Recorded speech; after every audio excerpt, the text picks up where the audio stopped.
Particular Hyderabad లో sudden cloud బర్స్ వచ్చేసి full water వచ్చేస్తాయి. దాంట్లో కార్ రన్ చేయొచ్చా? ప్రాబ్లం అదే, ముందు వెహికల్ వెళ్ళిపోతుందని నేను కూడా వెహికల్ వెళ్ళిపోతాం అనుకుంటాను. స్టార్ట్ చేస్తే స్టార్ట్ అవుతుంది. ఈవెన్ దానికి ఇన్సూరెన్స్ క్లెయిమ్ కూడా రాదనుకుంటారు. ఇప్పుడేంటి ఇన్సూరెన్స్ ప్రీమియం మీరు 10,000 ఇచ్చారనుకోండి, ఇంకొక ఏజెంట్ 8,000 ఇస్తారు, అక్కడ తక్కువ అక్కడ చేస్తారు, ఇలాంటివన్నీ తీసేస్తారు. ఈవీని నిరభ్యంతరంగా వెళ్ళొచ్చా? ఈవీ 100% వెళ్ళొచ్చు. చైనాలో చూసుకోండి 95% అని ఈవీ వెహికల్స్ ఉంటాయి. 95 ఈవీ వెహికల్ తీసుకోవచ్చు. రైనీ సీజన్ లో ఎట్లాంటి జాగ్రత్తలు తీసుకోవాలి, సమ్మర్ లో ఎట్లాంటి జాగ్రత్తలు తీసుకోవాలి? సో మాన్సూన్ సీజన్ లో ప్రాబ్లమ్ వస్తుంటే వైపర్స్ ప్రాపర్ క్లీన్ అవుతున్నాయి. నార్మల్ ఎయిర్ అంటారు, నైట్రోజన్ అంటారు. ఏది ప్రిఫరబుల్, ఏది ఏ టైంలో ప్రిఫరబుల్? పీరియాడికల్ మెయింటెనెన్స్ లో కానీ నేను ఏమైనా సేవ్ చేసుకోగలిగే అవకాశాలు ఉంటాయి? ప్రీమియం వెహికల్ నేను బయట నుంచి తెచ్చుకుంటాను తక్కువ బడ్జెట్లో అనుకుంటే, వెహికల్ కొనడానికి తక్కువ వస్తుంది, ఇక్కడ మీద 40 లక్షలు తక్కువ వస్తుంది. కానీ అక్కడి నుంచి మనం ఢిల్లీ నుంచి అక్కడి నుంచి వెహికల్ తెచ్చుకున్న తర్వాత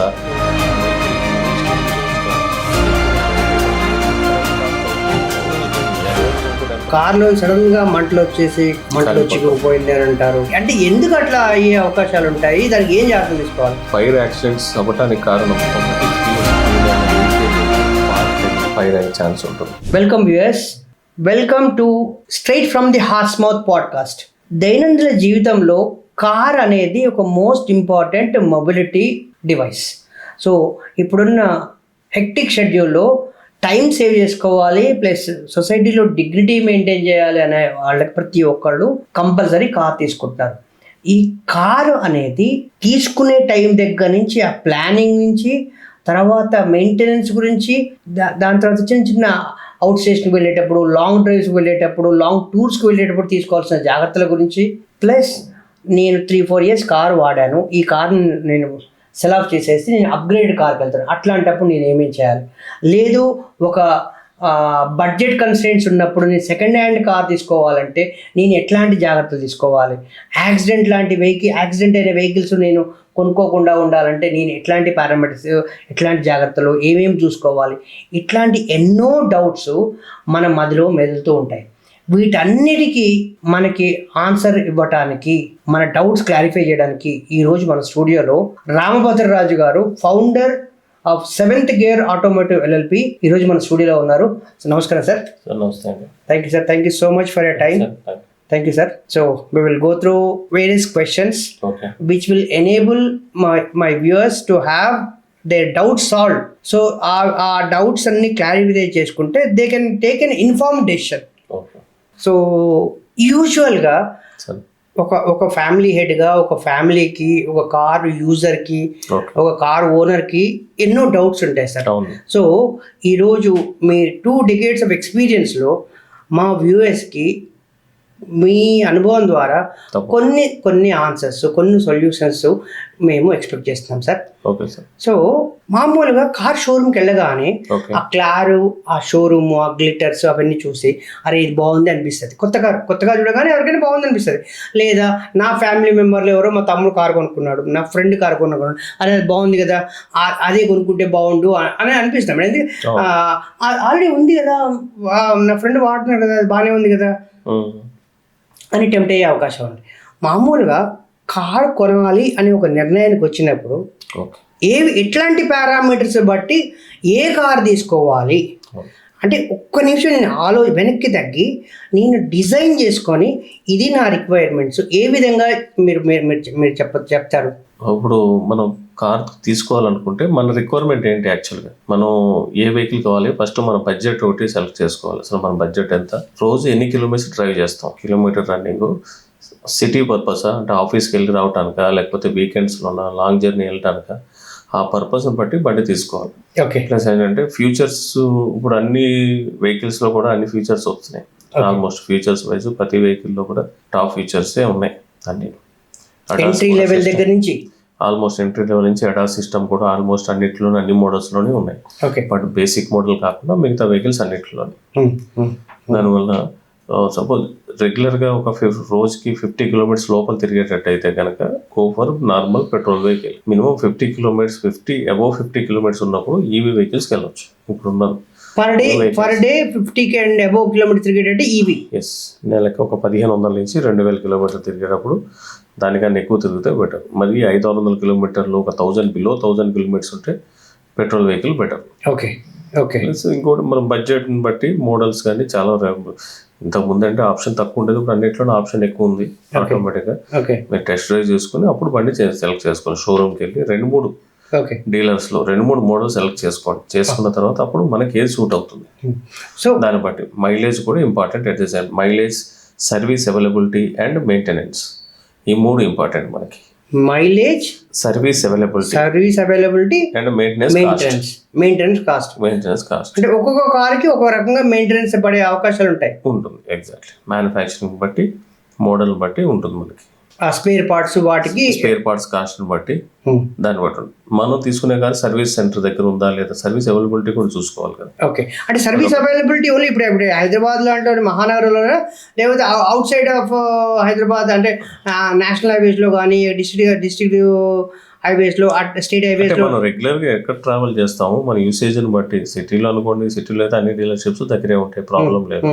అవుట్ స్టేషన్ వెళ్తున్నాం, మన డిస్ట్రిక్ట్లో ఎక్కడ ఉంటారు రెగ్యులర్గా, ఫ్రీక్వెంట్గా నెలకు 2 times అక్కడికి వెళ్తుంటారు. అక్కడ నియర్ సర్వీస్ పాయింట్ ఉందా లేదా ఆ మోడల్కి, సర్వీస్ అవైలబిలిటీ. ఏదైనా చిన్న ప్రాబ్లం వచ్చినా, ఏదో వచ్చిన కొత్త వెహికల్ కంటే పెద్ద ప్రాబ్లం రాదు, కానీ ఇన్ కేస్ ప్రాబ్లం వచ్చినప్పుడు కూడా సర్వీస్ అవైలబిలిటీ దగ్గరలో ఉందన్నది చూసుకోవాలి. ఇలాంటి పారామీటర్స్ చూసుకొని మనం వెహికల్ పర్చేజ్ చేసుకోవాలి దాన్ని బట్టి. సార్ ఇప్పుడు పెట్రోలు, డీజిల్ అంటే దాదాపుగా 120 years నుంచి కార్స్ రన్ అవుతున్నాయి. ఈవీ అన్నారు కదా ఇప్పుడు మీరు. ఈవీ కారు మార్కెట్లోకి వచ్చి 10 సంవత్సరాలు కూడా కాలేదు అనుకుంటా. మరి ఈవీ అడాప్షన్ ఏ స్థాయిలో ఉంది? ఈవీని నిరభ్యంతరంగా వెళ్ళొచ్చా? నేను అంటే ఇప్పుడు మీరు అన్నారు కదా 50 కన్నా కొంచెం ఎక్కువ మైలేజ్ కిలోమీటర్స్ తిరుగుతాను అనుకుంటే ఈవీకి నిరభ్యంతరంగా వెళ్ళొచ్చా, లేకపోతే దాని మీద కొద్దిగా ఏమైనా ఆలోచించి డెసిషన్ తీసుకోవాల్సిన అవసరం ఉందంటారా? ఈవీ 100% వెళ్ళొచ్చు. మనకు 5-6 years అయింది, కానీ బయట కంట్రీస్లో 20-25 years అయింది ఈవీస్ వచ్చి. ఇప్పుడు చైనాలో చూసుకోండి 95% అన్ని ఈవీ వెహికల్స్ ఉంటాయి. 95% ఈవీ వెహికల్స్ చైనాలో. మాక్సిమం అన్ని ఈవీలే అక్కడ. వేరే వియత్నాం కానీ ఇలాంటి కొన్ని కంట్రీస్లో ఓన్లీ ఈవీస్ ఎక్కువ. కమర్షియల్ వెహికల్స్, ఈవెన్ బస్సెస్, వీటిలో కూడా కమర్షియల్ వెహికల్స్ కూడా ఈవీస్. అది సో ఇప్పుడు వచ్చే వెహికల్స్ ఈవీస్ అన్ని అప్డేటెడ్ అయినాయి, ప్రాబ్లం లేదు. టెక్నాలజీ, అడ్వాన్స్ టెక్నాలజీతోనే వస్తున్నాయి కాబట్టి సేఫ్టీ పరంగా ఏది చూసుకున్నా మన మెయింటెనెన్స్ కానీ, సర్వీస్ అవైలబిలిటీ కూడా ఇప్పుడు అప్గ్రేడ్ అవుతుంది. బట్ ఈవీ వెహికల్ తీసుకోవచ్చు మిడిల్ క్లాస్ పర్సన్ కానీ ఎవరైనా. ఇది ఎఫర్టబుల్. ఎందుకంటే పెట్రోల్ చూసుకుంటే 10 rupees per kilometer అవుతుంది, 10-12 rupees. ఈవీ అయితే less than 2 rupees. Charging availability కూడా ఇప్పుడు సిటీలో అంటే చాలా ఛార్జింగ్ పాయింట్స్ ఉన్నాయి, లేదా మన ఇంటి దగ్గర ఛార్జింగ్ చేసుకుంటాం. ఇప్పుడు అపార్ట్మెంట్స్లో కూడా అన్ని చోట్ల కానీ ఛార్జింగ్ యూటిలిటీ సర్వీస్లో స్టాండర్డ్ అయిపోయింది, కంపల్సరీ. అది కొత్త అపార్ట్మెంట్స్ వీటిలో. ఇంకా ఇక్కడ నుంచి అవుట్ స్టేషన్ వెళ్తున్నాం, సపోజ్ విజయవాడ వెళ్తున్నాం అంటే దాదాపు 20-30 చోట్ల కంటిన్యూ ఉంది. ఎవ్రీ 50 kilometers ఆల్మోస్ట్ ఏదో ఒక ఛార్జింగ్ స్టేషన్ అయితే ఉంది ప్రస్తుతానికి. బట్ ఇంకా ఫ్యూచర్లో వాల్యూమ్ పెరిగకపోతే ఇంకా నెంబర్ ఆఫ్ ఛార్జింగ్ స్టేషన్ కూడా ఎక్కువ వస్తున్నాయి. అన్ని కంపెనీలు వస్తున్నాయి ఛార్జింగ్ స్టేషన్ పెడతాను. చాలా డిమాండ్ సప్లై ఆధారంగా ఈవెన్ పెరుగుతూ ఉంటుంది. ఈవెన్ వరి అవ్వాల్సిన అవసరం లేదు, ఛార్జింగ్ ఎక్కడ దొరకడం లేదు. ఎనీ ప్లేస్ ఎక్కడైనా కానీ ఛార్జింగ్ దొరుకుతుంది నేషనల్ హైవే. సో 50 kilometers కన్నా తక్కువ తిరుగుతాను అనుకుంటే పెట్రోల్ వెహికల్, 50 నుంచి కొంచెం ఎక్కువ అవుతుంది అంటే నేను ఈవీకి నిరభ్యంతరంగా వెళ్ళిపోవచ్చు. అదే హ్యాచ్ బ్యాక్ కార్ కావచ్చు, లేదా పెద్ద ఏ కార్ అయినా కావచ్చు. ప్రీమియం లో కూడా ఈవీస్ వచ్చేసినాయి అన్ని ఆల్మోస్ట్. చిన్న వెహికల్స్ కూడా ప్రతి మోడల్, ప్రతి బ్రాండ్ లో ఈవీ లేకుండా ఏది లేదు. మారుతి కూడా వచ్చింది, టయోటా కూడా లాంచ్ అయింది ఈవీ వెహికల్. ఆల్రెడీ అన్నింటిలో అన్ని మోడల్స్ లోనే ఉన్నాయి ఈవీ వెహికల్స్. సరే, సో కారు కొనేసాము, ఆ స్థాయి దాటిపోయాము. ఇప్పుడు మన ఇండియన్ సిస్టమ్ చూసుకుంటే rainy season, now it's rainy season, winter season, దాని తర్వాత summer season. So season changes, ఈ సీజన్ ట్రాన్సిషన్. సో ఈ ట్రాన్సిషన్ ఇట్లాంటి సందర్భాల్లో ఏదైనా చిన్న జాగ్రత్తలు తీసుకోవడం ద్వారా budget, every family is having their own budget కదా, వాళ్ళ ఈఎంఐస్ కావచ్చు, పిల్లల చదువులు కావచ్చు, మెడికల్ ఎక్స్పెన్సెస్ కావచ్చు, ఫ్యూచర్ ఇన్వెస్ట్మెంట్స్, వీటిల్లో నేను ఆ మిస్టేక్స్ చేయకుండా ఉండగలిగితే నా బడ్జెట్ను ఆప్టిమైజ్ చేసుకోవచ్చు. నేను ఎట్లాంటి మెషర్స్ తీసుకుంటే ఈ ట్రాన్సిషన్ టైంలో కానీ లేదా రైనీ సీజన్లో ఎట్లాంటి జాగ్రత్తలు తీసుకోవాలి, సమ్మర్లో ఎట్లాంటి జాగ్రత్తలు తీసుకోవాలి? సీజన్ వచ్చే ముందు అంటే రెగ్యులర్గా ఒకటి పీరియాడిక్ సర్వీస్ అనేది మ్యాండేటరీ సార్. ప్రతి మ్యానుఫ్యాక్చరింగ్ ఏంటంటే 10,000 15,000 కిలోమీటర్స్ బట్టి సర్వీస్ డ్యూ ఉంటుంది, or 1 year whichever earlier. దాని ప్రకారం సర్వీస్ మెయింటెనెన్స్ ఉంటుంది. సర్వీస్ మెయింటెనెన్స్ లో ఏంటంటే పీరియాడిక్ సర్వీస్లో మన రెగ్యులర్ ఆయిల్ చేంజ్ ఏదైతే ఉంది, engine oil, oil filter, air filter, basic services, AC filter, దాంట్లో బ్రేక్ సిస్టమ్ కానీ అన్ని చెక్ చేస్తారు. పర్టికులర్ గా మీరు అన్నట్టు మాన్సూన్ సీజన్ స్టార్ట్ అవుతుంది ఇప్పుడు. సో మాన్సూన్ సీజన్ లో ప్రాబ్లమ్ వస్తుందంటే వైపర్స్ ఒకటి ప్రాపర్ క్లీన్ అవుతున్నాయి, ఇలాంటివన్నీ చెక్ చేసుకోవాలి. Wiper blades replacement. In case summer అంటే ఏసీ కూలింగ్ సరిగ్గా లేకపోవటం, ఇలాంటిది ఒకటి ప్రాబ్లం వస్తుంది. ప్లస్ టైర్ కండిషన్ ఎలా ఉంది, సమ్మర్లో టెంపరేచర్ ఎక్కువ ఉంటుంది కాబట్టి ఆ హీట్ వల్ల బ్రేక్ ఎఫిషియన్సీ కూడా తక్కువ ఉంటుంది, దానివల్ల టైర్ హీట్ అవుతుంది. Tyre condition, tyre pattern, long journey వెళ్ళేటప్పుడు ఇలాంటి బేసిక్ థింగ్స్ అనేది చెక్ చేసుకుని వెళ్ళాలి. బట్ సర్వీస్ మెయింటెనెన్స్ ఏదైతే ఫ్రీక్వెంట్ గా ఉందో మీకు అప్పుడు ఇలాంటి ప్రాబ్లమ్స్ ఏది రాదు. అంటే రెగ్యులర్ సర్వీస్ కనుక నేను ప్లానింగ్ లో రెగ్యులర్ మెయింటెనెన్స్ కి నేను ప్రియారిటీ ఇస్తే కనుక, సో మధ్యలో ఫ్రీక్వెంట్ బ్రేక్ డౌన్స్ గురించి ఆలోచించాల్సిన, వరి చెందాల్సిన అవసరం అయితే లేదు. రాదు, ఏ వెహికల్ కూడా ప్రాబ్లం రాదు. నార్మల్ ఏదైనా స్పెసిఫిక్ ఏదో ఒక వెహికల్ ఏదైనా ప్రాబ్లం వచ్చే ఛాన్స్ ఉంటుంది, కానీ నార్మల్గా అయితే బ్రేక్ డౌన్ ఎక్కడ అవుతుంది. బ్రేక్స్ కానీ చెక్ చేస్తాం. సరే, ఇప్పుడు నార్మల్ టైర్ ప్రెషర్లో టైర్ అందులో ఇన్ఫ్లేట్ చేసేటప్పుడు నార్మల్ ఎయిర్ అంటారు, నైట్రోజన్ అంటారు. ఏది ప్రిఫరబుల్, ఏది ఏ టైంలో preferable? Always nitrogen preferable. Nitrogen ఏంటంటే టైర్ హీట్ కానికుండా చేస్తుంది బేసిక్గా. ఓకే, ఇప్పుడు అన్ని చోట్ల నైట్రోజన్ అవైలబిలిటీ ఉంది, నైట్రోజన్ ఫిల్ చేయించుకుంటాం బెటర్. జనరల్గా నార్మల్ గ్యాస్ ఏమవుతుందంటే తిరిగిన తర్వాత నార్మల్ ఎయిర్ పెడితే టైర్ తిరుగుతుంది, అంటే హైవేలో కానీ వెళ్ళేటప్పుడు హీట్ అవుతుంది అనమాట. హీట్ అయినప్పుడు ఏమవుతుందంటే బ్రేక్ ఎఫిషియన్సీ ఉండదు పర్ఫెక్ట్గా. నైట్రోజన్ ఏంటంటే టెంపరేచర్ అంత హీట్ కానివ్వదు టైర్లో టెంపరేచర్, దానివల్ల బ్రేక్ ఎఫిషియన్సీ కానీ ఇవన్నీ ఉంటాయి. నైట్రోజన్ అనేది ప్రిఫరబుల్ ఆల్వేస్ ఎప్పుడైనా. ఇప్పుడు నేను నైట్రోజన్ ఫిల్ చేసుకుని హైదరాబాద్ నుంచి వెళ్తున్నాను, విజయవాడ వెళ్తున్నాను సార్. టైర్లో గాలి తగ్గిపోయింది, మధ్యలో ఎక్కడ నాకు దొరకలేదు, మళ్ళీ నైట్రోజన్ లేదు, నార్మల్ ఎయిర్ ఫిల్ చేసుకోవచ్చు. తర్వాత వీల్ ఎలిమెంట్ సెంటర్ కానీ వర్క్ షాప్ వచ్చిన సర్వీస్ సెంటర్కి వచ్చినప్పుడు నైట్రోజన్ గ్యాస్ అన్ని చోట్ల అవైలబిలిటీ ఉంటుంది కాబట్టి ఇమీడియట్ గా ఫిల్ చేసుకోవచ్చు. గ్యాస్ తీసేసి గ్యాస్ తీసేస్తారు, టైర్ ప్రెజర్ రిమూవ్ చేస్తే, నాజిల్ నిప్పల్ తీసేస్తే కనుక గ్యాస్ ఎయిర్ అంతా పోతుంది, డైరెక్ట్ గా నైట్రోజన్ గ్యాస్ ఫిల్ చేస్తారు. ఓకే, ఇప్పుడు నైట్రోజన్ హాఫ్ వచ్చినప్పుడు ఆ నైట్రోజన్ తీసేసి నార్మల్ ఎయిర్ వేసుకోవచ్చు, ఫిల్ చేసుకోవచ్చు. హైవేలో కూడా ఇప్పుడు అన్ని చోట్ల ఎనీ వీల్ ఎలిమెంట్ సెంటర్ లో ఆటోమేటిక్ గా నైట్రోజన్ అవైలబిలిటీ ఉంటుంది. దాంట్లో పెద్ద ఇబ్బంది పడవలసిన అవసరమే ఉండదు. So nitrogen is always preferable, A season లో అయినా సరే. సీజన్ సంబంధం లేదు. సో నైట్రోజన్ బిల్ అంటే అది మైలేజ్ కూడా ఏం రిలేషన్ ఉంటుంది సార్? నైట్రోజన్ ఫిల్ చేసుకోవడం వల్ల టైర్ ప్రెజర్ వల్ల, టైర్ లో పెట్టే గాలి వల్ల, అంటే టైర్ ప్రెజర్ వల్ల మైలేజ్ ఇంపాక్ట్ ఉంటుంది. టైర్ లో గాలి తక్కువ ఉందంటే మైలేజ్ తక్కువ వస్తుంది. అది నైట్రోజన్ వేసామా ఇది వేసామన్నా దానికి సంబంధం లేదు, మైలేజ్ ఇంపాక్ట్ ఉంటుంది. నేను రెగ్యులర్ గా ఎవ్రీ సింగిల్ డే నేను కార్ తీస్తున్నాను సార్. నేను ఎన్ని రోజులకు ఒకసారి నేను ఎయిర్ చెక్ చేసుకోవాలి, నైట్రోజన్ చెక్ చేసుకోవాలి? Only 5,000 kilometres wheel alignment balancing చేసినప్పుడు మాత్రమే గాలి తగ్గుతుంది. గాలి ఎందుకు తగ్గుతుంది? ఎయిర్ ప్రెజర్ పెట్టే నాజిల్ ఏదైతే ఉందో అదేమన్నా అక్కడి నుంచి వాల్ కానీ ఏమన్నా లీక్ అయ్యి అదేమన్నా ప్రాబ్లం ఉందా, లేదా టైర్స్ వీక్ అయిందా, టైర్ పంచర్ ఉండి లీక్ అవుతుంది తప్ప నార్మల్ గా లీక్ ఏం అవ్వదు. టైర్ లో గాలి తగ్గదు, అవసరం లేదు. ఎప్పుడైనా తగ్గినప్పుడు చెక్ చేసుకోవాలి. వన్స్ ఇన్ ఏ మంత్ చూసుకున్నా సరిపోతుంది. కొత్త టైర్లు అంటే ఏం అవసరం ఉండదు మీకు, అసలు తగ్గదు అది గాలి. ఇప్పుడు వచ్చే వీల్స్ కానీ వాళ్ళు లాంగ్ జర్నీ వెళ్ళినప్పుడు మీరు మనం చెక్ చేసుకోవాలి టైర్ ప్రెజర్ ఉందా లేదా ఒక్కసారి. ఇప్పుడు కారు స్టార్ట్ చేసామంటే AC is mandatory in the car. So ఈ ఏసీ మెయింటెనెన్స్ అనేది డైరెక్ట్లీ రిలేటెడ్ టు మళ్ళీ యాన్యువల్, ఇప్పుడు మీరు పీరియాడికల్ మెయింటెనెన్స్ అన్నారు కదా, అవును, అంతేమీ లేకపోతే అక్కడ కూడా నేనేమన్నా చూసుకుంటే బాగుంటుందా? చూసుకోవచ్చు. పర్టికులర్గా ఏంటంటే ఏసీ కూలింగ్ మనకి ఎప్పుడు ఇంపాక్ట్ అవుతుంది, బయట టెంపరేచర్ అబౌవ్ 30-35 ఉన్నప్పటి నుంచి కూలింగ్ కొద్దిగా ఎఫెక్ట్ ఉంటుంది. కూలింగ్ తక్కువ అనిపించినప్పుడు ఇంటి దగ్గర వాష్ చేసుకుంటాం, మామూలు కార్ వాష్ చేస్తారు. వాష్ చేసినప్పుడు ఫ్రంట్ కండెన్సర్ ఉంటుంది, ఏసీ కండెన్సర్ గ్రిల్ లోపల నుంచి.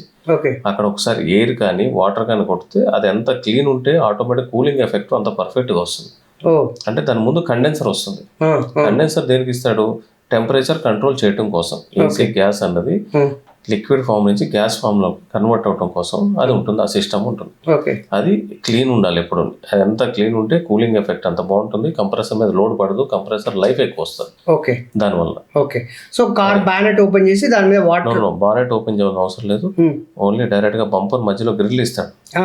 ఆ గ్రిల్ లోంచి ట్యాప్ వాటర్ నుంచి వచ్చే ప్రెజర్ కూడా దానికి సరిపోతుంది. పట్టుకుని ఒకసారి వాటర్ కొడితే దాంట్లో డస్ట్ అంతా కింద దిగిపోతుంది.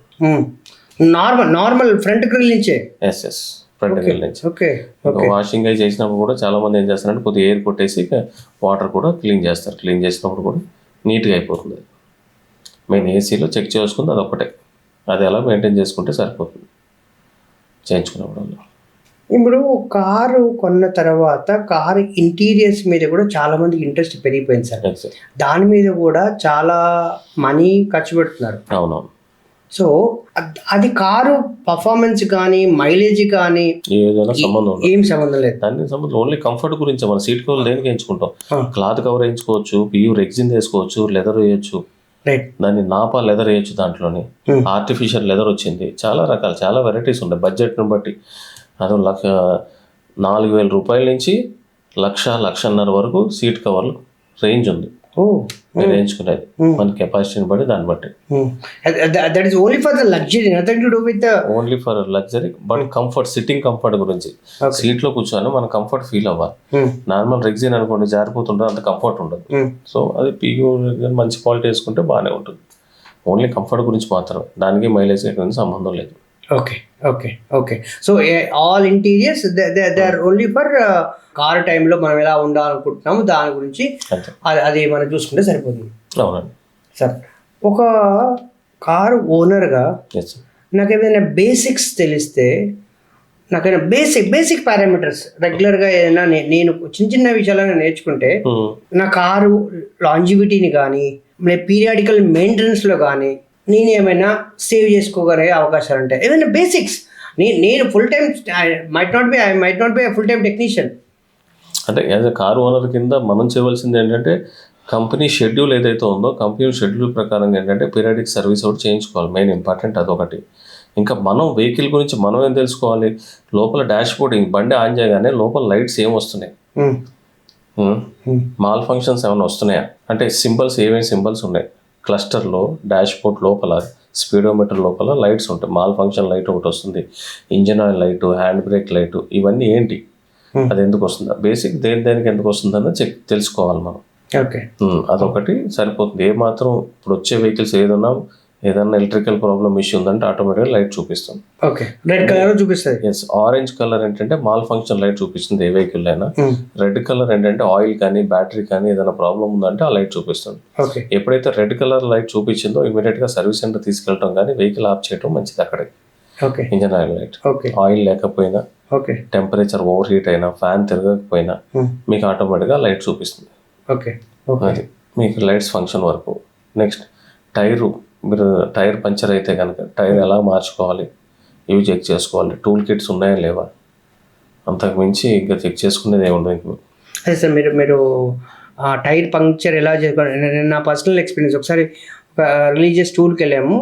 So when we are coming back నా కార్ పంక్చర్ అయింది, కారు టైర్ తీయడం రాదు.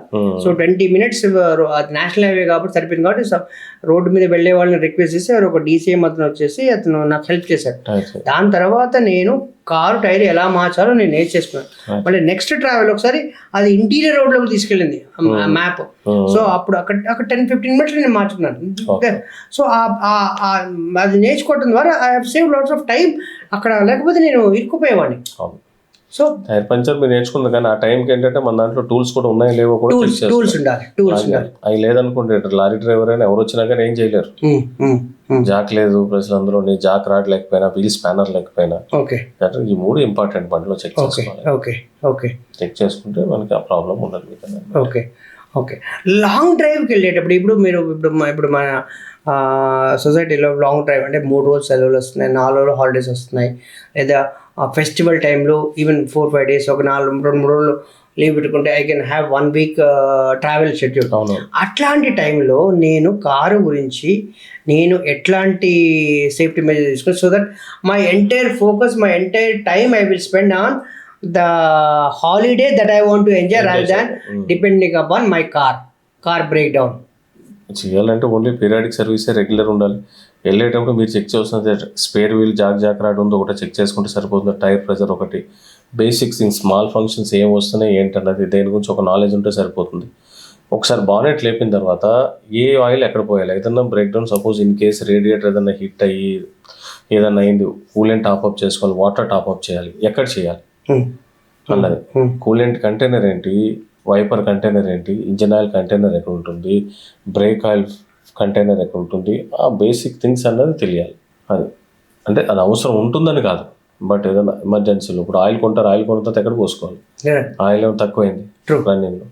ఇప్పుడు హైవేస్లో వెళ్ళేటప్పుడు ఏమైనా ఎమర్జెన్సీ రెస్పాన్స్ దొరుకుతుందా సార్? అంటే కారు కంపెనీస్ నుంచి కానీ అన్ని కంపెనీస్ టోల్ ఫ్రీ నెంబర్స్ ఉన్నాయి. ఎనీ మ్యానుఫ్యాక్చరింగ్ కానీ ఏదైనా కానీ ఆల్ సిటీస్లో కానీ ఆల్ టౌన్స్లో కానీ అన్ని చోట్ల అవైలబిలిటీ ఉంది సార్. ఇప్పుడు డీలర్షిప్స్ అన్ని ఎక్స్పాండ్ అయ్యింది బాగా, అన్ని నెట్వర్క్ కానీ డీలర్షిప్ నెట్వర్క్స్ కానీ, మారుతి కానీ, టయోటా కానీ, హుండై కానీ, ఏదైనా కానీ problem. Even premium cars also Mercedes ఒకప్పుడు 1 డీలర్ ఉండేది, ఇప్పుడు 2 డీలర్లు ఉన్నారు. BMW 2 డీలర్లు ఉన్నారు, ఆడి 2 డీలర్లు ఉన్నారు. ఓకే, బయట కూడా ఆ ప్రాబ్లం లేదు, service availability. Okay, even on the highways out of cities like Hyderabad కూడా. So I can highways, cities, highways and towns అన్ని చోట్ల ఉంటుంది. ఓన్లీ విలేజెస్ లో వాటిలో కొద్దిగా ఇబ్బంది తప్ప. సో అదర్వైజ్ మీకు ఆ ప్రాబ్లం ఉండదు. Right, okay. చిన్న జాగ్రత్తలు తీసుకోవడం ద్వారా I can enjoy my car travel experience. So without any disturbance, so I can focus on completely on my car movement. అదే సార్, ఎందుకంటే ఇప్పుడు కార్లో నేను కార్లో కూర్చడం సేపు బాగుంటుంది, కార్ నా తల మీద ఎక్కితేనే కదా ప్రాబ్లం ఉంది. సో అట్లాంటి పరిస్థితి రాకుండా అది మిమ్మల్ని ఎంజాయ్ చేస్తారు. అప్పుడు మీరు కార్ ఎంజాయ్ చేయొచ్చు, ఏదైనా ప్రాబ్లం వచ్చిందంటే అది మిమ్మల్ని ఎంజాయ్ చేస్తారు. వెనకాల తోయడము, లేకపోతే టోయింగ్ వాళ్ళకు ఫోన్ చేయడము. సో ఆ బేసిక్, ఎందుకంటే so these are the basic which, so I might not be full time technician. So ఈ బేసిక్స్ తెలుసుకోవడం ద్వారా సో నేను ట్రావెల్ని నేను ఎంజాయ్ చేసే అవకాశం ఉంటుంది. ఎందుకంటే పర్టికులర్గా ఇప్పుడు మీరు చూస్తుంటారు హాలిడే సీజన్లో కానీ లేదా ఫెస్టివల్ సీజన్లో రోడ్డు మీద number of thousands of cars వెళ్తున్నాయి. ఫెస్టివల్ రోడ్ చాలా వెహికల్స్ వెళ్తుంటే నెంబర్ ఆఫ్ యాక్సిడెంట్స్ అయ్యే టైం కూడా ఇంచుమించు అలాంటి టైంలో నెంబర్ ఆఫ్ యాక్సిడెంట్స్ కూడా ఎక్కువ అవుతున్నాయి.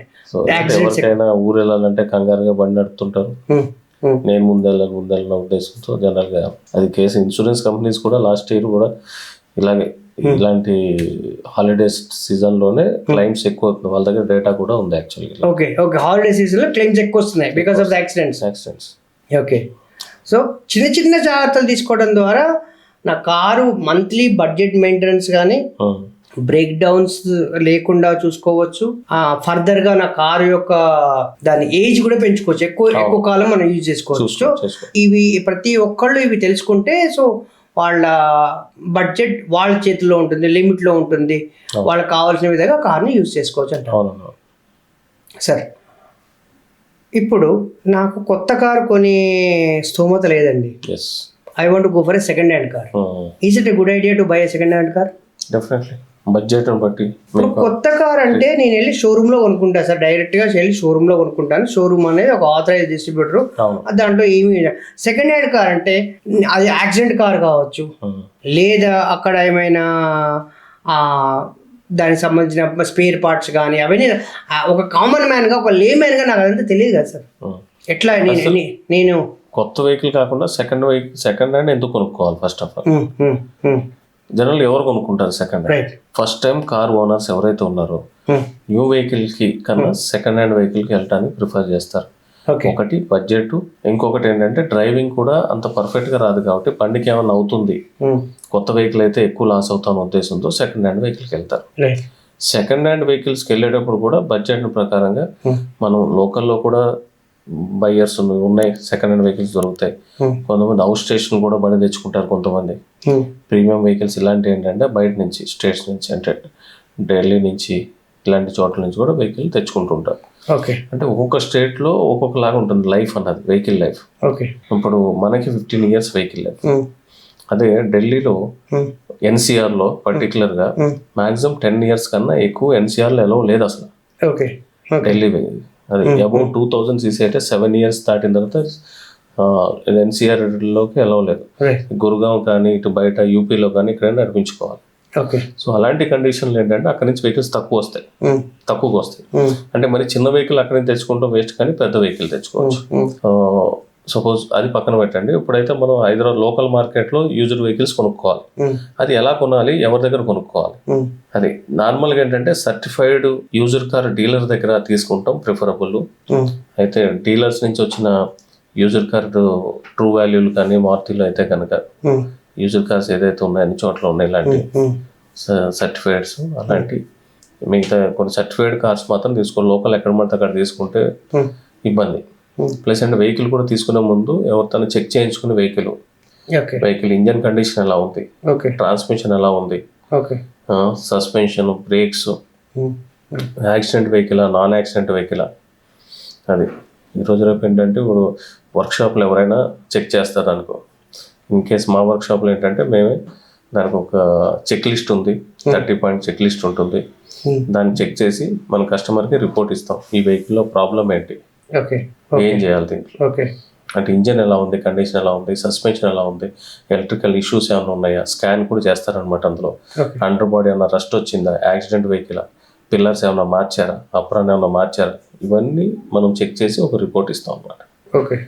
అలా సర్టిఫై చేసుకుని చెక్ చేసుకుని వెహికల్ తీసుకోవాలి ఆన్లైన్లో కొనేదానికన్నా. అది ఇక్కడ లేదు, ప్రీమియం వెహికల్ నేను బయట నుంచి తెచ్చుకుంటాను తక్కువ బడ్జెట్లో అనుకుంటే వెహికల్ కొనడానికి తక్కువ వస్తుంది. ఇక్కడ మీద 4 లక్షలు తక్కువగా వస్తుంది. కానీ అక్కడి నుంచి మనం ఢిల్లీ నుంచి అక్కడి నుంచి వెహికల్ తెచ్చుకున్న తర్వాత ఆ వెహికల్కి రిజిస్ట్రేషన్ చేయించుకోవాలి. ఎక్కువ రోజులు డ్రైవ్ చేయడానికి లేదు మీరు. యాక్చువల్లీ ఆర్టీఓ నామ్స్ ప్రకారం 30 days దాటి వెహికల్ తిరగకూడదు.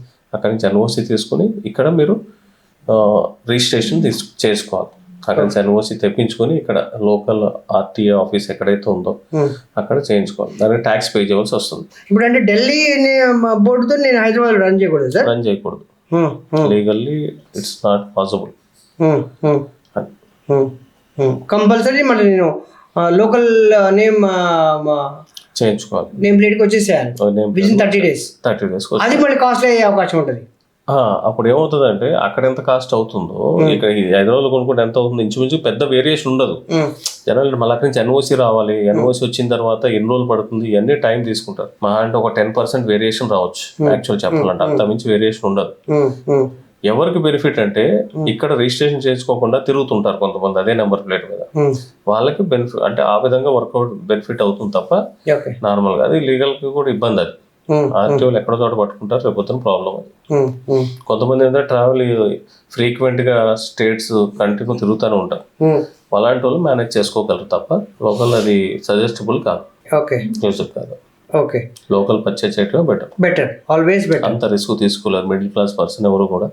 అక్కడ నేను తెచ్చుకుని దీన్ని రిజిస్ట్రేషన్ చేసి 4 సార్లు అదేమన్నా లేట్ అవ్వచ్చు, ఒక్కోసారి 6 months పడుతుంది, ఒక్కొక్కసారి 1 year కూడా పడుతుంది ట్రాన్స్ఫర్ అవడానికి. అక్కడి నుంచి ఎన్ఓసి రావాలి, ఎన్ఓసి అక్కడి నుంచి క్లియరెన్స్ ఇవ్వాలి, అక్కడి నుంచి క్లియరెన్స్ ఇచ్చి ఎన్ఓసి వచ్చి ఇక్కడ ఎండార్స్మెంట్ అవ్వాలి, మళ్ళీ లైఫ్ ట్యాక్స్ పే చేయాలి, మళ్ళీ నెంబర్ రావాలి, ఇదంతా process. So without registration number we should not move on the road. అలాగనే ఏం లేదు. యాక్చువల్ వెహికల్ అక్కడి నుంచి వచ్చిన తర్వాత ఇమీడియట్గా మీరు ఆర్టీఓ ఆఫీస్లో అప్లై చేసినా స్లిప్ చూపించినా సరిపోతుంది. మీరు waiting for NOC so and so details అని. కానీ ఫస్ట్ అక్కడ ఎన్ఓసి తీసుకుని రావాలి ఇక్కడికి. వెహికల్ అక్కడి నుంచి ఇక్కడికి వచ్చే లోపల మనకి ఎన్ఓసి ఉండాలి. ఎన్ఓసి వచ్చిన వెంటనే ఇక్కడ ఆర్టీఓ ఆఫీస్లో సబ్మిట్ చేయాలి. నెంబర్ రావడానికి టైం పడుతుంది. అది మీరు చెప్పింది ఏంటంటే ఇప్పుడు ఢిల్లీ ఎన్సీఆర్లో అక్కడ స్టబ్బల్ బర్నింగ్ వల్ల దట్ ఇది క్యాపిటల్ అవ్వడం వల్ల నెంబర్ ఆఫ్ కార్స్ ఎక్కువ అవ్వడం వల్ల పొల్యూషన్ ఎక్కువ. So there are more restrictions government has imposed more. Diesel vehicle అయితే ఆల్మోస్ట్ బ్యాన్ అక్కడ ఆల్మోస్ట్. ఓకే 7 years దాటిన తర్వాత ఎంట్రీ లేదా. Okay. So always preferable second hand vehicle అయినా లోకల్ వెహికల్ తీసుకోవడం బెటర్. దట్ సర్టిఫైడ్ అంటే ఈవెన్ లోకల్ డీలర్ తీసుకున్నా దాని జాగ్రత్తగా అన్ని పారామీటర్స్ ఇప్పుడు మీరు చెప్పారు కదా 30 పాయింట్ చెక్ లిస్ట్ అని, సో అట్లాంటివన్నీ చెక్ చేసుకొని తీసుకుంటే రేపు పొద్దున ఎటువంటి తలకాయనప్పుడు ఉండవు. ఇంకోటి ఏంటంటే యూజర్ కార్ తీసుకోవడం వల్ల డిప్రిసియేషన్ వాల్యూ అన్నది రేపొద్దున సేల్ చేసినప్పుడు మనం ఎక్కువ లాస్ అవ్వం. ఆల్రెడీ ఫస్ట్ 4-5 years లో డిప్రిసియేషన్ వాల్యూ పోతుంది మాక్సిమం, ఆల్మోస్ట్ 40-50% వచ్చేస్తుంది. 50% వచ్చేస్తుంది తర్వాత ఆఫ్టర్ 5 years. ఓకే. నార్మల్ ఏ వెహికల్ అయినా కానీ 50% వచ్చేస్తుంది. తర్వాత మీరు 2 years వాడి మీరు అమ్ముకున్న ఒక 10% డిప్రిసియేషన్ పోతుంది తప్ప అంతకన్నా ఉండదు. సో కొత్తగా కార్ కొంటాం, ఫస్ట్ టైం ఇంతవరకు నా కార్ రాదు, కార్ కొనుక్కుంటున్నాను అనే దాంట్లో second hand car is always better, ఎందుకంటే అక్కడ డిప్రిసియేషన్ వాల్యూ తగ్గిపోతుంది అంటారు. అవునవును సార్. ఇప్పుడు రెగ్యులర్గా పేపర్లో వస్తుంటాయి హైవేస్లో లేదా ఈవెన్ అవుటర్ రింగ్ రోడ్ మీద కూడా నేను చూశాను. సో కార్లో సడన్గా మంటలు వచ్చేసి పూర్తిగా కారు మంటలు వచ్చి పోయింది అని అంటారు. కొన్నిసార్లు ఏమో అదృష్టవశాత్తు అందులో ఉన్న ప్యాసింజర్స్ బయటకు వచ్చేస్తారు, కేవలం కారే పోతుంది. సో అంటే ఎందుకు అట్లా అయ్యే అవకాశాలు ఉంటాయి, దానికి ఏం జాగ్రత్తలు తీసుకోవాలి? అంటే బేసిక్గా ఫైర్ యాక్సిడెంట్స్ అవ్వటానికి కారణం ఒకటి ఫ్యూల్. పెట్రోల్ వెహికల్స్ అయితే కనుక ఫ్యూల్ ఏమైనా లీకేజ్ అయ్యి వెహికల్ అలాగే డ్రైవ్ చేసినప్పుడు పైప్ దగ్గర నుంచి లీక్ అయ్యి స్పార్క్ అయ్యి ఫైర్ అయ్యే ఛాన్స్ ఉంటుంది ఒకటి. రెండోది యాక్సరీస్ ఫిట్మెంట్ కానీ ఏదైతే ఉందో అన్ఆథరైజ్డ్ యాక్సరీస్ ఫిట్మెంట్ కానీ యాక్సరీస్ కానీ ప్రాపర్గా ఫిట్ చేయకపోయినా, ఎల్ఈడి బల్బ్స్ కానీ ఇలాంటివి ఫిట్ చేసినప్పుడు వైరింగ్ రూటింగ్ అది సరిగ్గా చేయకపోయినా, ఫాగ్ ల్యాంప్స్ దగ్గర చేయకపోయినా అదేమవుతుంది అంటే నైట్ టైం అనేది హీట్ అవుతుంది ఎక్కువ. ఆ హీట్ జనరేషన్ దగ్గర టేపింగ్ దగ్గర నుంచి ఏంటంటే మెల్ట్ అవటం స్టార్ట్ అయ్యి స్మోక్ స్టార్ట్ అవుతుంది. స్మోక్లోకి ఏదైనా వచ్చినప్పుడు ఇమీడియట్గా వెహికల్ ఆపాలి. వెహికల్ ఆపకుండా మనం అలా డ్రైవ్ చేయడం వలన అక్కడ ఆటోమేటిక్గా ఫైర్ అయ్యే ఛాన్స్ ఉంటుంది. ఈ 2 కేసెస్లో 99% అయ్యాయి. ఒకటి ఫ్యూల్ ప్రాబ్లం, అంటే డీజిల్ కన్నా పెట్రోల్ ఎక్కువ ప్రాబ్లం వస్తుంది పెట్రోల్ వెహికల్స్లో. ఓకే.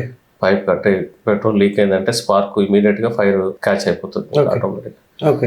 దానివల్ల కార్ ఇమీడియట్గా ఇబ్బంది అవుతుంది. యాక్సరీస్ మాత్రం ఏంటంటే బయట ఎక్కడ ఫిట్ చేయించకూడదు అన్నది. ఓకే. ప్రాపర్ ఫిట్టింగ్ ఉండాలి. అంటే ఏది ఫిట్ చేసినా వైరింగ్ రూటింగ్ అన్నది ఇంపార్టెంట్. వైరింగ్ జాయింటింగ్ చేసినప్పుడు ఏంటంటే టేప్ లేకుండా దానికి క్లాంప్ సిస్టమ్ కానీ వస్తుంది, సాకెట్ సిస్టమ్ వస్తాయి. ఇప్పుడు అన్ని ఎక్కడ పడితే వైర్ కట్ చేయకుండా మెయిన్ అది చూసుకోవాలి. ఎల్ఈడి లైట్స్ వేయిపోవటం మంచిది. ఓకే. అంటే లైటింగ్ గురించి నాకు లైటింగ్ సరిపోవట్లేదు, అప్పుడు ఎల్ఈడి బల్బ్స్ చేస్తారు.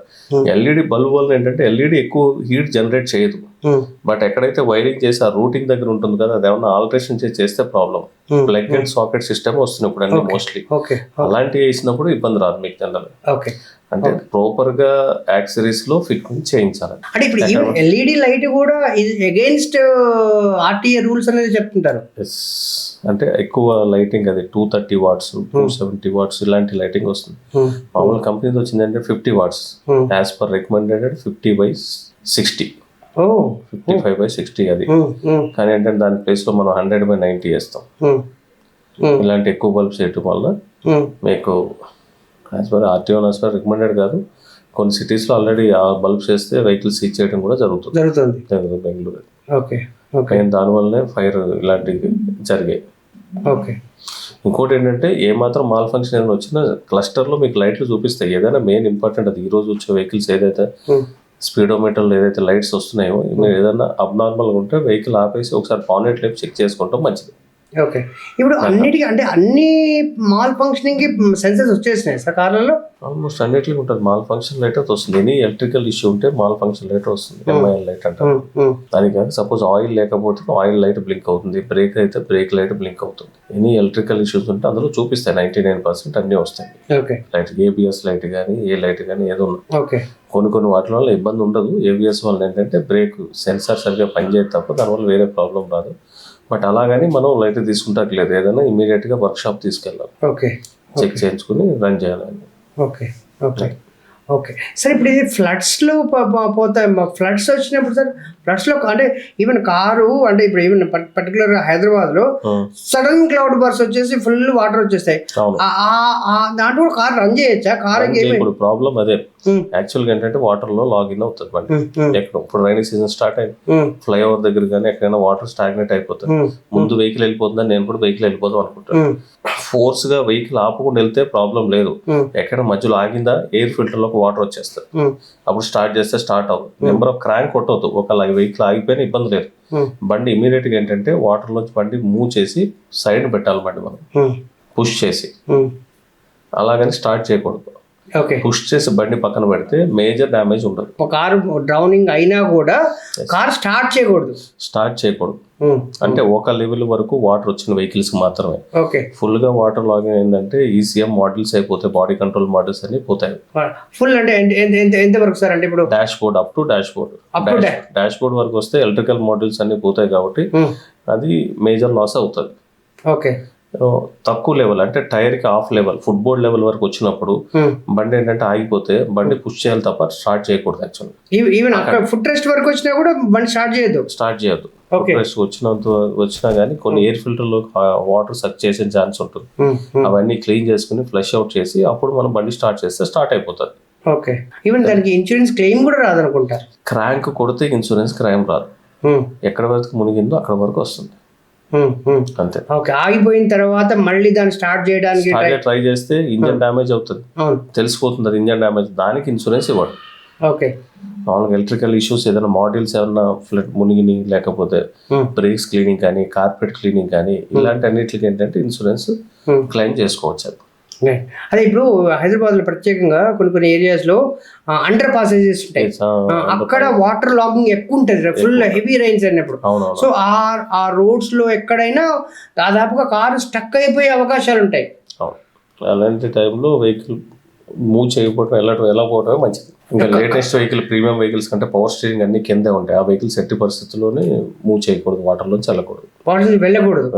ఒకవేళ మధ్యలోకి వెళ్ళిన తర్వాత కారు ఆగిపోతే దాన్ని అట్లాగే ఉంచేయాలి తప్ప బండి క్రాంక్ చేసి స్టార్ట్ చేయడానికి ట్రై చేయకూడదు. పుష్ చేసి బయటకు తీసుకోవాలి. వాడు ఇప్పుడు సార్ మీరు చెప్పినట్టుగా కారు వాటర్ ఫుల్ వాటర్ లో మధ్యలో ఆగిపోయింది. సో దాన్ని పుష్ చేసి కూడా బయట తీసుకొచ్చాం, దాన్ని మళ్ళీ నార్మల్ అయిపోతుందండి. అది ఎంత లెవెల్ వరకు ఫుట్బోర్డ్ లెవెల్ వరకు ఉంటే మాత్రమే. అంతకన్నా ఎక్కువ వాటర్ వచ్చి ఉంటే కనుక మనం ఏం చేయలేం. ఎందుకంటే మోడల్స్ లోకి వెళ్తే ఎలక్ట్రికల్ మోడల్స్ లోకి వెళ్తే ఏం చేయలేం. అక్కడ వరకు వచ్చిందంటే ఎయిర్ ఫిల్టర్ క్లీన్ చేసుకుని వాటర్ అది ఎక్కడైతే ఉందో క్లీన్ చేసేసి బండి స్టార్ట్ అవుతుంది. ఇంజిన్ లోకి వెళ్ళిపోతే ఇంకేం మామిడికాయలు కమ్ముకోవడనా? అంతే. స్క్రాప్ ఇంకా రీబిల్డ్ చేయొచ్చు. ఇంజన్ రీబిల్డ్ చేస్తారు ఓపెన్ చేసి, అంటే మళ్ళీ ప్రొసీజర్ అంతా ఇంజన్ చేయటం. ఇన్సూరెన్స్ ఉంటే కనుక ఇన్సూరెన్స్ క్లెయిమ్ పెట్టుకుని ఎంతవరకు ఇన్సూరెన్స్ వస్తుంది చూసుకుని మిగతా చేసుకోవాలి. సో రీబిల్డ్ చేయొచ్చు, ఆప్షన్ ఉంటుంది. ఓకే. బట్ మోస్ట్ ఇంపార్టెంట్ అట్లాంటి వాటర్ లాగింగ్ కండిషన్స్ లోకి వెళ్లకుండా చూసుకోవటమే ఉత్తమం, మంచిది. పర్టికులర్గా మన ఇట్లాంటి హైదరాబాద్ నగరాల్లో లో లోయింగ్ ఏరియాస్ చాలా ఉన్నాయి సార్. అవునవును. అదే ఇన్సూరెన్స్ చేయించినప్పుడు కూడా చాలా మంది ఇంజిన్ ప్రొటెక్షన్ ఏదైతే ఉందో కంపల్సరీ ఆ క్లాస్ పెట్టుకుని చేసుకోవాలి. అది చాలా మంది అది చేయరు. ఇప్పుడంటే ఇన్సూరెన్స్ ప్రీమియం మీరు ఒక 10,000 ఇచ్చారనుకోండి, ఇంకొక ఏజెంట్ 8,000 ఇస్తాడు. అక్కడ తక్కువ అక్కడ చేస్తారు. ఇలాంటివన్నీ తీసేస్తాడు అతను. రిటర్న్ టు ఇన్వాయిస్ ఉండదు, అందులోని ఇంజన్ ప్రొటెక్షన్ ఉండదు. లేకపోతే ఇలాంటి డ్యామేజ్ అయినప్పుడు మన పాకెట్ ఎక్కువ లాస్ అవుతాం. కన్జ్యూమబుల్స్ ఉండవు, విత్ కన్జ్యూమబుల్స్ ఉండదు. ఇలాంటి రకరకాల దాని యాక్సరీస్ ఉంటుంది అందులోని. అన్ని పారామీటర్స్ ఇన్సూరెన్స్ తీసుకున్నప్పుడు కూడా ఇంపార్టెంట్. అవన్నీ ఈ పారామీటర్స్ అన్ని చూసుకోవాలి. ఇప్పుడు అదే సార్, ఇప్పుడు ఈవెన్ కొన్ని లో లోయింగ్ ఏరియాస్ లో అపార్ట్మెంట్స్ లో సెల్లార్స్ లెవెల్ 1 లెవెల్ 2 ఉంటాయి కదా. సో అందులో కూడా వాటర్ వెళ్ళిపోతుంది. సో అందులో కార్స్ ఉంటాయి. దాన్ని ఇంకా బయటకు తీయడం స్టార్ట్ చేయకుండా ఇంకా అలా ఉంచేసేయాలి అంతే. దాన్ని క్లైమ్ చేసుకోవాలి తప్ప దానికి, లేకపోతే బయటకు ఓపెన్ చేసుకుని క్లీన్ చేసుకుంటాం. ఫుల్గా మునిగిందంటే ఆల్మోస్ట్ ఎలక్ట్రికల్ మోడల్స్ అన్ని ఓపెన్ చేసి క్లీన్ చేసి చూడాలి. ఏదైనా ఇంపాక్ట్ వాటర్ ఎఫెక్ట్ అయిందంటే ఇమీడియట్ గా క్లీన్ చేసుకుంటే మాక్సిమం డ్యామేజ్ అన్నది 80% డ్యామేజ్ తగ్గుతుంది. ఇమీడియట్ గా రెస్పాండ్ అయ్యి ఓపెన్ చేసి మన వర్క్ చేసుకోవాలి. లేదు నేను 15 రోజుల తర్వాత ఓపెన్ చేసి చేస్తానంటే కనుక ఏ మోడల్ పనికిరాదు. ఫోన్ అనుకుని ఫోన్ వాటర్ లో పడినట్టు ఇమీడియట్ గా తీసి క్లీన్ చేస్తాను, వర్క్ అవుతుంది. అదే 2 రోజుల తర్వాత అడిగి ఇచ్చేసి చెక్ చేసుకుంటా అంటే అప్పుడు వరకు కార్బన్ వచ్చి ఫంగస్ వచ్చేస్తుంది లోపల, పనికిరాదు. ఇంకా ఇది కూడా అంతే. సేమ్ అదే పరిస్థితి. ఓకే. సో సో రైనీ సీజన్లో లో లయింగ్ ఏరియాస్లో ఉన్నప్పుడు లో లయింగ్ ఏరియాలోకి మనం కార్ డ్రైవ్ చేసినప్పుడు చాలా కాషియస్గా ఉండాలి. ఎస్, వాటర్లోకి వెళ్ళింది అంటే అది చాలా it's very big damage for the car. Big damage for the car. ఇంకోటి ఏంటంటే ఇన్సూరెన్స్ కంపెనీలు కూడా ఫ్లడ్ వెహికల్స్ వలన ఎక్కువ బర్డెన్ పడేది, లాస్ అయ్యేది వాళ్ళు. నార్మల్ యాక్సిడెంట్ వెహికల్స్ తక్కువ కేసు ఒకవేళ చెప్పాలంటే. ఇలాంటి అట్లా స్టీరింగ్ ఇలాంటి కొన్ని కంపెనీస్ ఇవ్వదు అనమాట. స్టీరింగ్, పవర్ స్టీరింగ్ పోయిన ఇలాంటి వాటికి. అందువల్ల జాగ్రత్తగా ఉండాలి, అన్నెసరీ వాటర్లోకి వెళ్ళకుండా.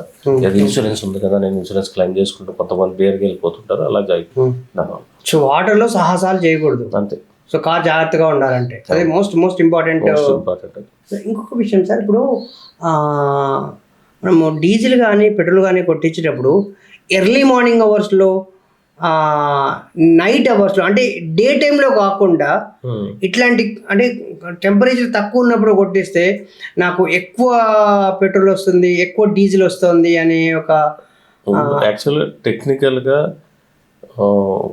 అంటే టెంపరేచర్ తక్కువ కోల్డ్ టైంలో చేసుకుంటే డిఫరెన్స్ ఉంటుంది, కానీ మైలేజ్ పరంగా మీకు కిలోమీటర్ 2 కిలోమీటర్లు ఎక్కువ వస్తుంది అనేది ఏమి ఉండదు. అంటే అంటే క్వాంటిటీ ఎక్కువ వచ్చే అవకాశం ఏమైనా ఉంటుందా? క్వాంటిటీ ఎక్కువ ఉండదు సార్. అది యాక్చువల్గా డీజిల్ కొట్టించేటప్పుడు దాంట్లో గ్రావిటీ కానీ ఏదైతే ఉందో అది తేడా ఉంటుంది మీకు. అది ఓకే, దానికి పెట్రోల్ కానీ టెంపరేచర్ని బట్టి వేరియేషన్ ఉంటుంది కాబట్టి ఆ డిఫరెన్స్ ఉంటుంది అందులో, అంతే. మరి కిలోమీటర్లు అంతా తేడా అయితే రాదు. ఓకే, కారు పార్క్ చేసేటప్పుడు, ఒక దగ్గరికి వెళ్ళాము, కారు పార్క్ చేసేటప్పుడు కంపల్సరీ చెట్టు కింద కారు పెట్టాలి, ఎక్కడ చెట్టు దొరుకుతా అని చూస్తూ ఉంటారు, ఎక్కడ నీడ దొరుకుతుందంట చూస్తూ ఉంటారు. అది కరెక్టేనా? అంటే పెయింట్ ప్రొటెక్షన్, అది చెట్టు కింద గాలి పెడతాం అంటే నా వెహికల్ ఎక్కువ ఎండలో ఉంటే ఎక్స్పోజ్ అవుతే పెయింట్ డల్ అయిపోతుంది. ఓకే ఓకే, పెయింట్ వరకే వర్తిస్తుంది, ఇంకేముంటుంది దానికి? బాడీ ప్రొటెక్షన్ అంతే కదా సార్, అంతే. బయట అంతే, అంతకు మించి ఏముండదు. ఓకే, ఓన్లీ అది పెయింట్ ప్రొటెక్షన్ వరకే దాని ఆలోచన, అంతకు మించి వేరే డ్యామేజ్ ఉంది. చాలా మంది కొన్ని పర్టికులర్ ఉంటారు, కొంతమంది నా వెహికల్ 80% ఎండలో పెట్టకూడదని. అలాంటి కండిషన్ నీడ ఎక్కడ ఉంటుందో అక్కడ పెడతారు. యాక్చువల్గా అంటే మనం ఉన్న టెంపరేచర్ కంటే ఎక్స్పోజ్ అవుతుంది, పెయింట్ లైఫ్ అనేది తగ్గుతుంది, ఆటోమేటిక్ షైనింగ్ అది పోతుంది అనమాట ఎండలో ఎక్కువసేపు పెట్టినప్పుడు. ఓకే సంతరించేది. ఓకే, కారు తీసుకునేటప్పుడు ప్రతి కారులో, ప్రతి కారు వేరియంట్లో డిఫరెంట్ కలర్స్ ఉంటాయి సార్. అంటే లుక్ వైజ్ చూసుకోవాలా, సేఫ్టీ స్టాండర్డ్స్ చూసుకోవాలా? లుక్ వైజ్ చూసుకుంటారు. సేఫ్టీ స్టాండర్డ్ అంటే బ్లాక్ కలర్ బండ్లో ఎక్కువ యాక్సిడెంట్ అవుతాయి, నైట్ టైం కనపడదు కాబట్టి. జనరల్గా అది కస్టమర్ మనకి ఏ కలర్ నచ్చింది ఆ కలర్, మన షర్ట్ వేసుకుంటాం, మనకి ఏ కలర్ నచ్చితే అది వేసుకుంటాం, అంతే. అంతేగాని బట్ యాక్చువల్గా అంటే సేఫ్టీ నామ్స్ ప్రకారంగా వెళ్తే మాత్రము అలా సేఫ్టీ నామ్స్ పరంగా సేఫ్టీ నామ్స్ ఏం లేవు సార్. మనకి ఏ కలర్ నచ్చితే అంటే విజిబిలిటీ కోసం సార్. విజిబిలిటీ బ్లాక్ కలర్ అంటే నైట్ టైం విజిబిలిటీ ఉండదు, పక్కన ఎక్కడో పార్క్ చేసి ఉంటుంది బండి, లైటింగ్ లో కనపడదు కాబట్టి ఆటోమేటిక్ ఇది అయ్యే ఛాన్స్ ఉంటుంది. Dark colours, any dark colour vehicle, not only black. So అది ఒక ఇన్సూరెన్స్ ఎనాలిసిస్ అనమాట. యాక్సిడెంటల్ వెహికల్స్ కి ఎన్ని వెహికల్స్ యాక్సిడెంట్ అవుతున్నాయి గవర్నమెంట్ దగ్గర, IRD దగ్గర లెక్క ఉంటుంది. ఇది మామూలుగా ఏ కలర్ వెహికల్స్ ఎన్ని డ్యామేజ్ అవుతాయి, ఏ టైంలో ఇన్సూరెన్స్ యాక్సిడెంట్స్ అవుతున్నాయి, ఏ విధంగా యాక్సిడెంట్ అవుతున్నాయి అంటే లారీస్ వలన, వీటి వల్ల, కమర్షియల్ వెహికల్ వల్ల డ్యామేజ్ అవుతున్నాయా, ఏ టైం పర్టికులర్గా ఆ క్యాల్కులేషన్. అంటే ఎర్లీ మార్నింగ్ యాక్సిడెంట్స్ ఎక్కువ, ఇందులో డార్క్ కలర్స్ వెహికల్స్ యాక్సిడెంట్స్ ఎక్కువ. అది క్యాల్కులేషన్. Nice sir. ఇంకోటి ఏంటంటే ఏజ్, టీనేజ్ 20 to 30 years మధ్యలో డ్రైవ్ చేసిన వెహికల్స్ కూడా నెంబర్ ఆఫ్ వెహికల్స్ యాక్సిడెంట్స్ ఎక్కువ. సో ఇలాంటి క్యాల్కులేషన్స్ అన్నీ దాంట్లో ఉంటాయి మొత్తం ఓవరాల్. Nice sir. ఇప్పుడు మీరు యాజ్ ఏ బిజినెస్ ఓనర్గా వస్తే, you are in the market for the last 2 decades sir. మీరు, నేను ఎక్కడో చదివాను అనమాట, పెద్ద కంపెనీస్ వాళ్ళ సెకండ్ జనరేషన్కి వాళ్ళ వ్యాపారం అందించాలంటే వాళ్ళ పిల్లల్ని గ్రౌండ్ లెవెల్ నుంచి వాళ్ళకి అన్నీ నేర్పించుకుంటూ వచ్చి అప్పుడు మాత్రమే టాప్ పొజిషన్లో ఉండే రెస్పాన్సిబిలిటీ ఇస్తారు అని నేను చదివాను. సో నేను మిమ్మల్ని చూస్తే, మీరు మీ career at the age of 17 years with an ITI degree car wash చేయడం దగ్గర నుంచి స్టార్ట్ చేశారు. అవును సార్. దాని గురించి నాకు చెప్తారా? నేను 18 years యాక్చువల్గా 18 yearsలో స్టార్ట్ చేశాను. ITI అయిపోయిన తర్వాత కార్ వాషింగ్ అది ఫస్ట్ 300 rupees శాలరీ అనమాట. 300 rupees monthly salary. Year 1998. 1 year తర్వాత నేను వరుణ్ మోటార్స్లో జాయిన్ అయ్యాను. 99 to 2008. రైట్. వరుణ్లో ఏంటంటే as a assistant mechanic like helper assistant mechanic అన్నారు. 1300 శాలరీ. సో నేను అక్కడి నుంచి అసిస్టెంట్ మెకానిక్ తర్వాత service advisor, floor incharge, assistant manager, తర్వాత వర్క్స్ మేనేజర్, ఇలాగా 2008లో బయటకు వచ్చి మల్టీ బ్రాండ్ వర్క్షాప్ స్టార్ట్ చేసాం. నేను బయటకు వచ్చినప్పటికి 30,000 శాలరీ అప్పుడు. Okay. So you have seen each and every aspect of bottom to top. Garage maintenance as a technician దగ్గర నుంచి సర్వీస్ అడ్వైజర్, మెకానిక్ లెవెల్లో కానీ ఏమేమి ప్రాబ్లమ్స్ వస్తాయి ఏంటి, బాడీ షాప్లో కానీ ఏజ్ ఎ మేనేజర్గా రెస్పాన్సిబిలిటీస్ ఏమేమి రెస్పాన్స్ తీసుకోవాలి, ఏం చేయాలన్నది ఒక 10 years ఎక్స్పీరియన్స్లో మనకి అది బాగా మొత్తం అన్ని, అంటే ఈచ్ అండ్ ఎవ్రీ డిపార్ట్మెంట్లో అన్ని నేర్చేసుకున్నారు. So that's the reason behind now you are able to successfully run this business in the market for the last 2 decades. Sir, నేను ఆటోమొబైల్ ఇంజనీరింగ్ కంప్లీట్ చేశాను. నేను ఆటోమొబైల్ ఇండస్ట్రీకి రావాలని ఒక గరాజ్ ఎస్టాబ్లిష్ చేసుకున్నాను అనే థాట్ ప్రాసెస్ ఉండొచ్చు. లేదు, నేను ఒక ఇన్వెస్టరు, నాకు ఒక పిల్లోడు దొరికాడు ఆటోమొబైల్ ఇంజనీరింగ్, ఆ పిల్లోడు యంగ్ గాయ్, స్టూడెంట్ బాగున్నాడు, నేను ఇన్వెస్ట్ చేస్తాను. ఇట్లాంటి టెంప్టేషన్స్ ఉంటాయి. సో 2 decades ఎక్స్పీరియన్స్ ద్వారా మీరు ఇట్లా ఈ ఫీల్డ్లోకి ఎంటర్ అవ్వాలి అనుకునే వాళ్ళకి మీరు ఎట్లాంటి అడ్వైస్ ఇస్తారు? డెఫినెట్గా సార్, హార్డ్ వర్కింగ్ చేసే వాళ్ళకి ఫీల్డ్ మంచి ఫీల్డ్. ఆటోమొబైల్ అన్నది ఎవర్ గ్రీన్ ఫీల్డ్. హాస్పిటల్స్ ఎలాగైతే ఉందో ఆటోమొబైల్ కూడా వర్క్షాప్స్ కానీ, మల్టీ బ్రాండ్ వర్క్షాప్ కానీ, డీలర్షిప్స్ కానీ మంచి ఫ్యూచర్ ఉంది. కానీ పర్టికులర్గా మల్టీ బ్రాండ్ వర్క్షాప్స్కి వస్తే ఓనర్ అన్న అతను మార్నింగ్ నుంచి ఈవినింగ్ వరకు వర్క్షాప్లో ఉండాలి. అలాగైతేనే అతని బిజినెస్ పర్ఫెక్ట్గా రన్ చేయగలరు. ఎందుకంటే ఒక డీలర్షిప్ అంటే ఒకటే మోడల్ చేస్తాం. మల్టీ బ్రాండ్లో వచ్చి నెంబర్ ఆఫ్ మోడల్స్ ఎక్కువ, నెంబర్ ఆఫ్ వెహికల్స్ ఎక్కువ ఉంటాయి. అన్ని ఒక్కొక్క మోడల్లో 10 వెహికల్స్, దాదాపు 15 మోడల్స్ ఉన్నాయి. అంటే ఆల్మోస్ట్ 150 వెహికల్స్ మన దగ్గరికి వచ్చే ఛాన్స్ ఉంటుంది. అది అన్నిటికీ స్పేర్ పార్ట్స్ అవైలబిలిటీ కానీ అన్ని చెక్ చేసుకోవాలి. మ్యాన్ పవర్ దగ్గర నుంచి కానీ అన్ని మనం దగ్గరుండి మానిటర్ చేసుకోకపోతే మీకు అది వైబుల్ అవ్వదు. అంటే బిజినెస్ రన్ అవుతుంది. బిజినెస్ ఎలా రన్ చేయొచ్చు, ఎక్కడైనా కూర్చొని రన్ చేయొచ్చు. కానీ customer satisfaction final important, timely delivery important, price కస్టమర్కి ఇచ్చే ప్రైస్ అనేది రీజనబుల్ ప్రైస్, జెన్యూన్ ప్రైస్ ఉండాలి. ఈ 3 పారామీటర్స్ మ్యాచ్ చేయాలంటే ఓనర్ దగ్గరుండి మానిటర్ చేసుకోవాలి. మనం వర్క్ తెలుసుకోవాలి. మనం వర్క్ చేయవలసిన అవసరం లేదు, బట్ ప్రతి వర్క్ గురించి బేసిక్గా నాలెడ్జ్ ఉండాలి. సో మినిమం ఒక 2-3 years ఎక్స్పీరియన్స్ ఉండి, అంటే బీటెక్ అయిన తర్వాత 2-3 years ఎక్కడైనా వర్క్షాప్లో కానీ వర్క్ చేయడం కానీ చేసి అన్ని తెలుసుకుని అప్పుడు వర్క్షాప్ పెట్టాలి. హ్యాండ్స్ ఆన్ ఎక్స్పీరియన్స్ ఉండాలి ఆ సబ్జెక్ట్ మీద. ఏదో నేను చెయ్యగలను అనే ధైర్యం కన్నా హ్యాండ్స్ ఆన్ ఎక్స్పీరియన్స్ ఇచ్చే ధైర్యము చాలా ఇంపార్టెంట్. దాంతోనే సర్వైవ్ అవ్వగలం మార్కెట్లో. ఎందుకంటే ఆబ్వియస్ సార్, ఇప్పుడు ఈ గారేజ్ కాదు పక్కన 4 గారేజ్లు ఉంటాయి, మీ దగ్గరికి ఎందుకు రావాలి? నేను మిమ్మల్ని నేరుగా చూస్తున్నాను సార్. ఇప్పుడు మీది కంప్లీట్లీ అన్ఆర్గనైజ్డ్ సెక్టర్. అందులో most of your work force are very less educated. అందులో మనకి ఇట్లాంటి పీక్ సీజన్స్లో ఎక్కువ సర్వీస్ అవసరం ఉండదు. లాంగ్ వీకెండ్స్, సమ్మరు, ఫెస్టివల్స్లో అప్పుడు మీరు ఇంత వర్క్ లోడ్ని మీరు ఎట్లా మేనేజ్ చేస్తారు సార్? అంటే ఉన్న మ్యాన్ పవర్తోనే వర్కౌట్ చేయాలి. దాని గురించి లేట్ అవర్స్లన్నా చేసి మనం వర్క్ కంప్లీట్ చేసి కస్టమర్ కమిట్మెంట్ టైంకి మనం డెలివరీ ఇవ్వగలగాలి. దాన్ని బట్టి ప్రాపర్ ప్లాన్ చేసుకోవాలి. నెంబర్ ఆఫ్ లోడ్ని బట్టి ఈ రోజు ఎన్ని వెహికల్స్ వస్తున్నాయి, సో ఆల్రెడీ ఎగ్జిస్టింగ్ వెహికల్స్ ఎన్ని ఉన్నాయి, కొత్తగా వెహికల్స్ వచ్చి ఈవినింగ్ వరకు ఎన్ని వెహికల్స్ మనం డెలివరీ ఇవ్వగలం, కస్టమర్ అర్జెన్సీ ఏంటి, ఏ కస్టమర్కి అర్జెంట్ ఉంది, ఏ కస్టమర్కి అర్జెంట్ లేదు అన్న దాని మీద మనం ప్లాన్ చేసుకుని మ్యాన్ పవర్ మొబిలైజ్ చేసుకుని చేయాలి. దాన్ని బట్టి అలా చేస్తే కస్టమర్కి కమిట్మెంట్ టైంకి మనం డెలివరీ ఇవ్వగలం. మెయిన్ ఇంపార్టెంట్ అది. So on time delivery, fulfilling customers expectation with the quality with quality and also looking after the customer budget. Reasonable price లో మనం సర్వీస్ చేసి ఇవ్వగలగాలి. ఇప్పుడు మార్కెట్లో ఒకటి ఎప్పటి నుంచి పెద్ద ఇష్యూ ఉంది సార్. ప్రతి కార్ షోరూమ్ వెనకాల ఒక గారేజ్ ఉంటుంది. అది ఆ స్పెసిఫిక్ బ్రాండ్ దానికి సంబంధించిన గారేజ్. మీదేం మల్టీ బ్రాండ్ షోరూమ్. ఈ రెండింటికి మధ్య ఎప్పుడు ఎట్లా ఉంటుంది? అంటే కస్టమర్స్ అక్కడికి వెళ్ళడానికి ప్రిఫర్ చేస్తారా, మీరు రావడానికి ప్రిఫర్ చేస్తారా? అంటే మీ దగ్గరికి రావటం వల్ల వచ్చే యాడ్ అడ్వాంటేజ్ ఏంటి కస్టమర్కి? ఇప్పుడు డీలర్ దగ్గర సర్వీస్ ఏంటంటే కంపెనీ బ్రాండ్ చూసి వెళ్తుంది సార్. డీలర్ ఉంది, డీలర్ XYZ డీలర్ ఉంటాడు. డీలర్ అంటే కంపెనీని చూసి వెళ్తాం, మారుతి టయోటా అని చూసి వెళ్తుంది. మా దగ్గరికి వచ్చే కస్టమరు బ్రాండ్ చూసి రాడు, మనిషిని చూసి వస్తాడు, ఆర్పిరాని చూసి వస్తాడు బండి అక్కడికి. సో మనం కస్టమర్తో ఏ విధంగా మాట్లాడతాం, మన ఇచ్చే సర్వీసెస్ ఏంటి, quality of service, pricing, commitment, దీన్ని ఆలోచనతోనే మన దగ్గరికి వస్తాడు. ప్రైస్ విషయానికి వస్తే డీలర్ దగ్గర అయ్యే ప్రైస్కి మన దగ్గరికి మోడల్ బట్టి ప్రీమియంలో అయితే ఎక్కువ వేరియేషన్ వస్తుంది. చిన్న వెహికల్ అంటే 30% వేరియేషన్ ఉంటుంది, 30 to 40%. వాళ్ళు ఓవర్ హెడ్స్ ఎక్కువ ఉంటాయి, మన ఓవర్ హెడ్స్ దానికి తగ్గట్టు ప్యారల్గా తక్కువ ఉంటాయి. బట్ స్పేర్ పార్ట్స్ అన్నది కాస్ట్ సేమ్ ఉంటుంది, నార్మల్ ఫిల్టర్స్ కానీ ఇవన్నీ సేమ్ ఉంటాయి. పర్టికులర్ కొన్ని పార్ట్స్ ఏదైతే ఉన్నాయో అవి OES పార్ట్స్ OEMకి డిఫరెంట్ ఉంటుంది. సో ఆ క్యాలిక్యులేషన్ మన కస్టమర్కి ఇన్ఫార్మ్ చేస్తాం, దాన్ని బట్టి చేయొచ్చు. మన దగ్గర ఏంటంటే కస్టమర్కి ఫ్లెక్సిబిలిటీ ఉంటుంది, షోరూంలో ఫ్లెక్సిబిలిటీ ఉంటుంది.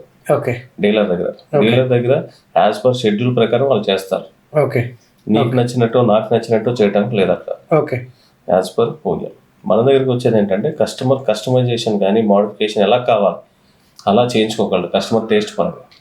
నాకు ఎలా వీల్స్ కలర్ పెయింట్ కావాలి నేను చేసిస్తాను, క్యాలిపర్ పెయింట్ కావాలి, నాకు ఈ లైటింగ్ సిస్టమ్ ఇది కావాలి, అదే నాకు బ్రేక్స్ పెర్ఫార్మెన్స్ బ్రేక్ ప్యాడ్స్ కావాలి, నాకు నార్మల్ బ్రేక్స్ కన్నా బ్రేక్ పర్ఫెక్ట్గా ఇంకా ఆగాలి.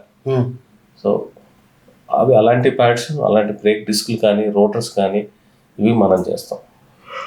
అది యాజ్ ఎ టెక్నికల్గా కస్టమర్కి తెలిసిన కస్టమర్ అంటే మా దగ్గరకు వచ్చే మల్టీ బ్రాండ్కి వచ్చేది మ్యాక్సిమం కస్టమర్స్ ఓనర్స్ కూడా వాళ్ళకి నాలెడ్జ్ ఉన్న ఓనర్సే బయటకు వస్తారు.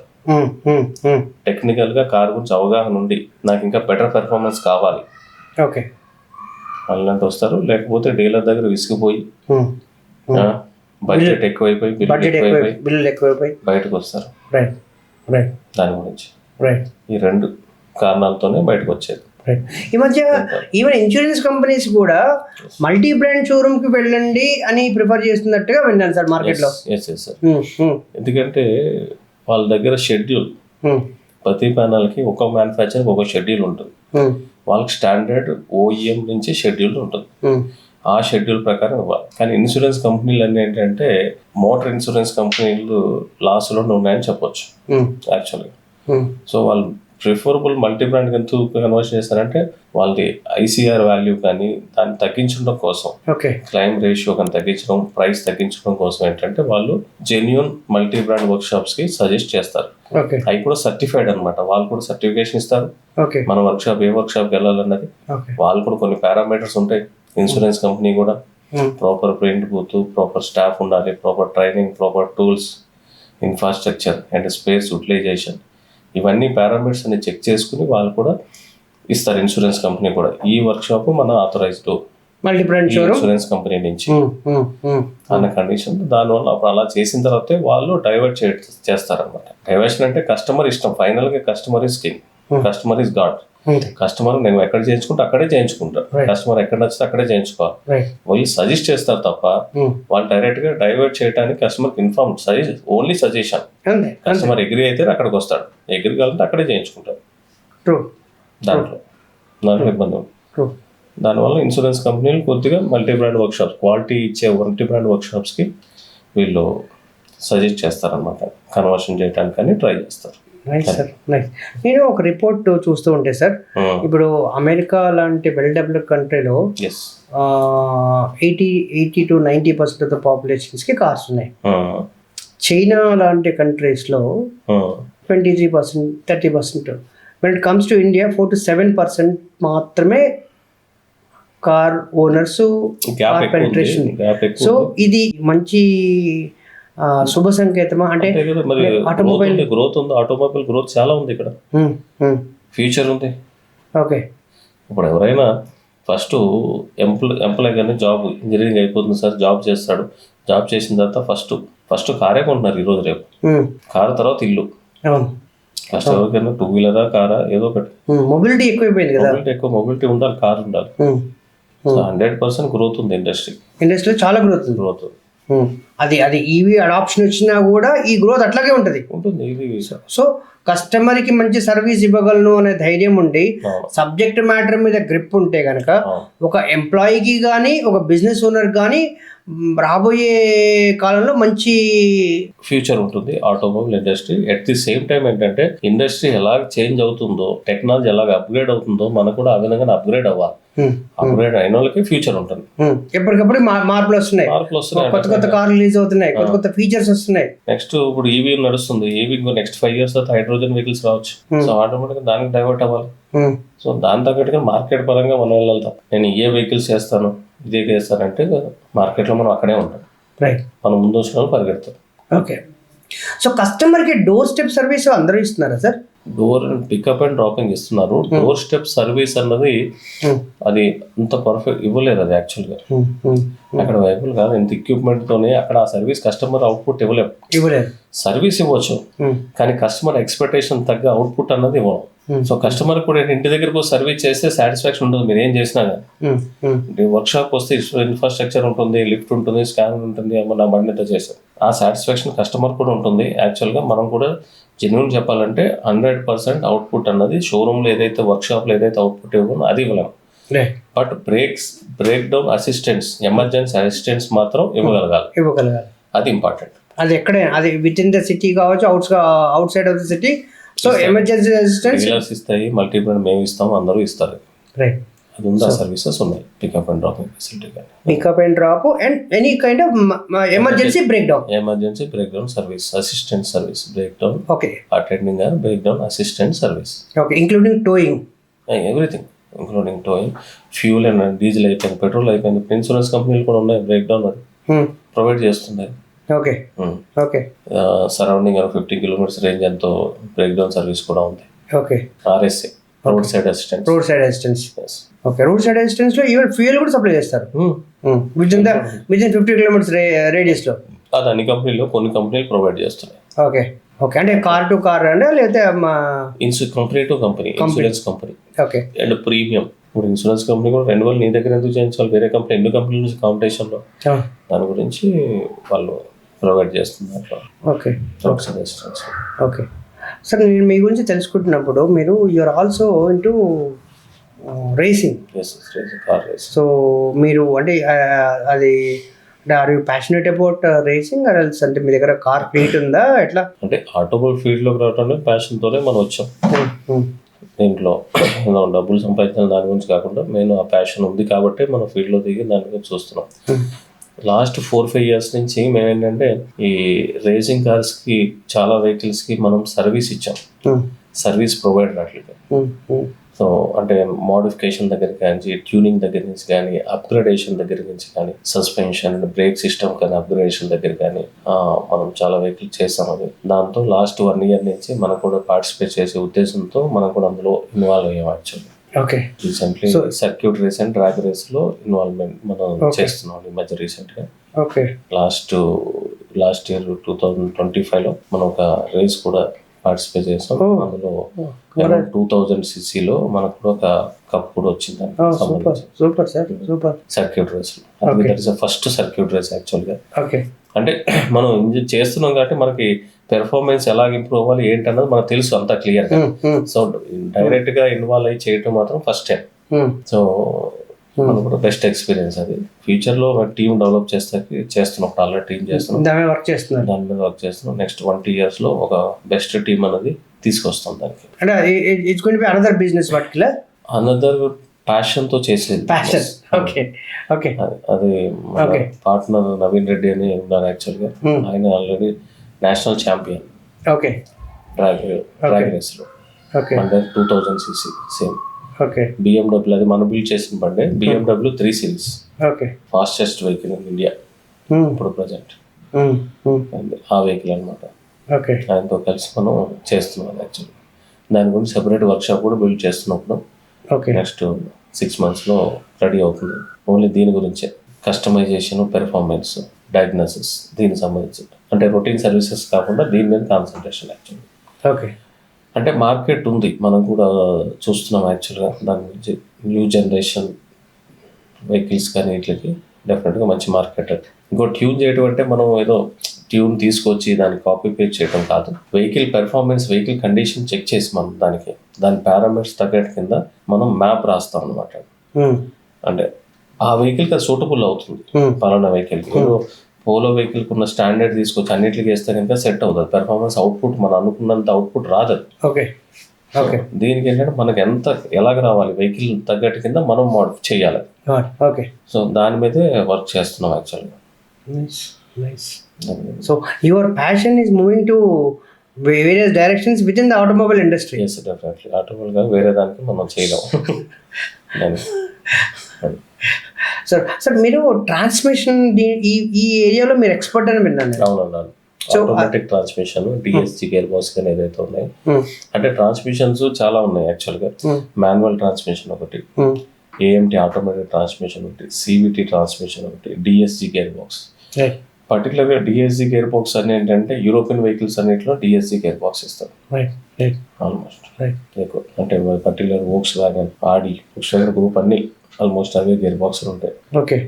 ఇందులో ప్రాబ్లమ్స్ ఏంటంటే మెటాట్రానిక్స్ కానీ ఇవన్నీ ప్రాబ్లమ్, వాల్ బాడీస్ కానీ ఇవన్నీ ప్రాబ్లమ్ వస్తే మనం అవి రీప్లేస్, అంటే గేర్ బాక్స్ టోటల్ అసెంబ్లీ చేయకుండా మనం చైల్డ్ పార్ట్ ఏదైతే ఉందో అదే రిపేర్ చేసి మనం రీప్లేస్ చేస్తాం దాని మీద అనమాట.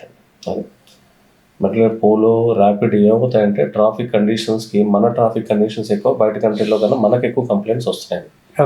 వేరే చోట ఇన్ని కంప్లైంట్స్ ఉండవు. ఇక్కడ బంపర్ టు బంపర్ ఎక్కువ వాళ్ళు ట్రాఫిక్లో సిగ్నల్ దగ్గర ఒక్కో సిగ్నల్ 5 నిమిషాలు 10 నిమిషాలు ఆఫ్ చేస్తారు. వాళ్ళ బండి ఆగినప్పుడు ఏంటంటే జనరల్గా పబ్లిక్ అవేర్నెస్ లేదు, అది న్యూట్రల్లో తీసుకురావాలని చెప్పి న్యూట్రల్లో పెట్టాలి బండి గేర్లో. అది డ్రైవ్ మోడ్లోనే ఉంటుంది. డ్రైవ్ మోడ్లో ఉంటే ఏంటంటే కంటిన్యూస్ పంప్ అది ఆన్ ఉంటుంది, వాల్ బాడీ అనేది ఆటోమేటిక్ లోడ్ పడుతుంది, దాంతో క్లచ్ అరిగిపోయి ఇష్యూ వస్తుంది, వాల్ బాడీలో వాల్స్ డ్యామేజ్ అవుతాయి, దాంట్లో పంపు సర్క్యులేషన్ అవ్వదు, దాంతో ఇలాంటి ప్రాబ్లమ్స్ ఎక్కువ వస్తున్నాయి అన్నమాట. ఆటోమేటిక్ డ్రైవ్ చేసేది ఎవరైనా కానీ డెఫినెట్గా ఏంటంటే మనం సిగ్నల్స్ దగ్గర కానీ ఎక్కడైనా వెహికల్ ఆపాల్సి వస్తే ఒక 30 సెకండ్ 1 మినిట్ ఆపినా ఇమీడియట్గా న్యూట్రల్లోకి వచ్చేయాలి. గేర్లో పెట్టకూడదు బండి. ఇలాంటి వల్ల మనం సింపుల్ హ్యాక్ అది. దానివల్ల ఈవెన్ మా పెట్రోల్ ఫ్యూల్ కూడా సేవ్ అవుతుంది. ఈకో మోడ్ లో పెడితే ఇప్పుడు అన్ని వెహికల్స్ లో ఈకో మోడ్ సిస్టమ్ వచ్చేసినాయి. ఆటోమేటిక్ సిగ్నల్ దగ్గర బ్రేక్ కొట్టగానే ఆటోమేటిక్ ఆఫ్ అయిపోతుంది. ఈకో మోడ్ కూడా వాడాలి, చాలా మంది వాడరు. అది న్యూట్రల్ గా వచ్చిన ఆటోమేటిక్ గా ఆర్పిఎం వెహికల్ ఇగ్నిషన్ కూడా ఆఫ్ చేయొచ్చు. అది పొల్యూషన్ తగ్గుతుంది, మైలేజ్ ఇంప్రూవ్మెంట్ ఉంటుంది, వెహికల్ పెర్ఫార్మెన్స్ ఇంప్రూవ్మెంట్ ఉంటుంది. దానివల్ల ఇవన్నీ పారామీటర్స్ ఇలాంటివన్నీ జాగ్రత్తలు తీసుకోవాలి. నైస్. ఇప్పుడు టచ్ బేస్తో స్టార్ట్ అయిపోతున్నాయి కదా, so it better to eco model అంటే మీరు టచ్ కూడా చేయవలసిన అవసరం లేదు వెహికల్స్ లో. అది బ్రేక్ మీద కాల్ చేస్తే ఆటోమేటిక్ గా మనకి స్టార్ట్ అవుతుంది. అదే sir, these kind of simple hacks will help not only an individual car owner or a family, a nation as such. ఇప్పుడు మీరు ₹1 నేను ₹1 తలా ₹1 సేవ్ చేసిన అమౌంట్ తో సహా ఇదంటే పొల్యూషన్ కూడా ఇంపాక్ట్ అవుతుంది కదా. పొల్యూషన్ కూడా తక్కువ అవుతుంది ఆటోమేటిక్. మనం వెహికల్ ఆఫ్ చేయడం వల్ల పొల్యూషన్ జనరేషన్ కూడా తక్కువ అవుతుంది. అదే సార్, చిన్న టెక్నిక్స్ అది కొంచెం అందరూ నేర్చేసుకుంటే ఇక్కడ ఇట్లాంటి మహానగరాల్లో సో ట్రాఫిక్ జామ్స్, సిగ్నల్స్ అనేది కామన్ ఉంటుంది. సో దాన్ని it's matter of few minutes to understand and learn and implement. సరే, ఇంకొక విషయము, ఇప్పుడు ఇంత టెక్నాలజీ పెరిగింది, మోస్ట్ అడ్వాన్స్ టెక్నాలజీ కార్స్ బయటకు వస్తున్నాయి, రోడ్స్ బాగా పెరిగిపోయాయి, still accidents are growing sir in India. అంటే అది వెహికల్ ఇష్యూ అయి ఉంటుంది అంటారా, లేదా డ్రైవర్ ఇష్యూ అయి ఉంటుంది అంటారా? అంటే రోడ్స్ బాగా ఇంత ముందు కన్నా కంపేర్ చేస్తే రోడ్స్ అన్ని చాలా బాగున్నాయి. ఇప్పుడు హైవేస్ కానీ ఇవన్నీ చాలా బాగున్నాయి. At the same time vehicles కూడా స్పీడ్ పెరిగిపోయింది అన్ని చోట్ల. ఇంతకుముందు ఏంటంటే ఎక్కడ చూసిన 80 స్పీడ్ ఉండేది, ఇప్పుడు 120 స్పీడ్కి వెళ్ళింది. రోడ్స్ బాగున్నాయి, వెహికల్ స్పీడ్ బాగుంది, కంఫర్ట్ ఉంది, బ్రేక్ ఎఫిషియెంట్, అన్ని ABS సిస్టమ్స్ కానీ అన్ని ఫీచర్స్ ఉన్నాయి. అన్నిట్లోనే ABS ఉంది, యాంటీ బ్రేకింగ్ సిస్టమ్ ఉంది. సో ఇంకా యాక్సిడెంట్ అవుతున్నాయంటే ఒకటి డ్రైవర్ నెగ్లిజెన్సీ ఒకటి అని చెప్పాలి. దానికి ఎవరు కంగారు అది ఫాస్ట్గా ఇవ్వాలని దాంతోనే కేవలం అంటే అక్కడ మ్యానుఫ్యాక్చరింగ్ వెహికల్ ప్రాబ్లం కాదు, ఇది రోడ్స్ కండిషన్ అని చెప్పలేము. అదే వెహికల్ డ్రైవర్ సేఫ్టీ స్టాండర్డ్స్ తక్కువైపోవటము, లేదా డ్రైవర్ పూర్తిగా అలసిపోయిన కండిషన్లో కూడా రెస్ట్ తీసుకోకుండా డ్రైవ్ చేయటము. కమర్షియల్ వెహికల్స్ ఇలాంటివన్నీ ఏంటంటే కొంతమంది కంటిన్యూ డ్రైవ్ ఉంటుంది, వాళ్ళకి డెస్టినేషన్ ఈ టైంలో జాగ్రత్త చేరాలనే ఉద్దేశంతో అవుతున్నాయి. దానివల్ల ప్యాసింజర్ కార్స్ కూడా అదే ఓవర్ టేకింగ్ టైంలోని వీటిల్లోని తొందరగా వెళ్ళాలని వర్క్ ప్రెషర్ వల్ల చెప్పొచ్చు. సో అంటే కొన్ని జాగ్రత్తలు తీసుకుంటే మనం నెంబర్ ఆఫ్ యాక్సిడెంట్స్ని, ఇప్పుడు హైదరాబాద్ చుట్టూ 150 కిలోమీటర్స్ అవుటర్ రింగ్ రోడ్ ఉంది sir, 8 lane express highway. So ఇంత అవైలబుల్ ఇన్ఫ్రాస్ట్రక్చర్లో కూడా రోడ్ యాక్సిడెంట్స్ పెరిగిపోతున్నాయి. మళ్ళీ ఇంకా యాక్సిడెంట్ అవుతే అసలు ఇంకా కారు కానీ కార్లో ఆక్యుపెంట్స్ కానీ ఘోరమైన ప్రమాదానికి లోన్ అవుతున్నారు. సో ఈవెన్ హైవేస్లో కూడా ఇటు నుంచి ఇట్లా వెళ్ళే కారు ఎగిరి అవతల వైపు పడిపోతుంది. అంటే బేసిక్గా యాక్సిడెంట్ అవుటర్ రింగ్ రోడ్లో అవుతున్నాయంటే ఓవర్ స్పీడ్ వల్లనే. Okay, negligence of driving, right, అది కంట్రోల్ చేయాలి యాక్చువల్గా. Okay, speed limit already 120 maximum speed limit. ఆ 120 స్పీడ్ లిమిట్ లో కూడా యాక్సిడెంట్లు 120 దాటి 160, 140, 180 కూడా అవుతుంది. మొన్నలో 10th లో పెట్టాడు ఆయన 180, 200 ఎంతో కొట్టేసి అందులో వీడియో చేస్తే పోలీసులు తీసుకెళ్ళి అది ఇలాంటి సిచ్యువేషన్ ఉంది పరిస్థితి. మాక్సిమం స్పీడ్ లిమిట్ అనేది కొద్దిగా గవర్నమెంట్ ఇంకా గట్టిగా చేయాలి.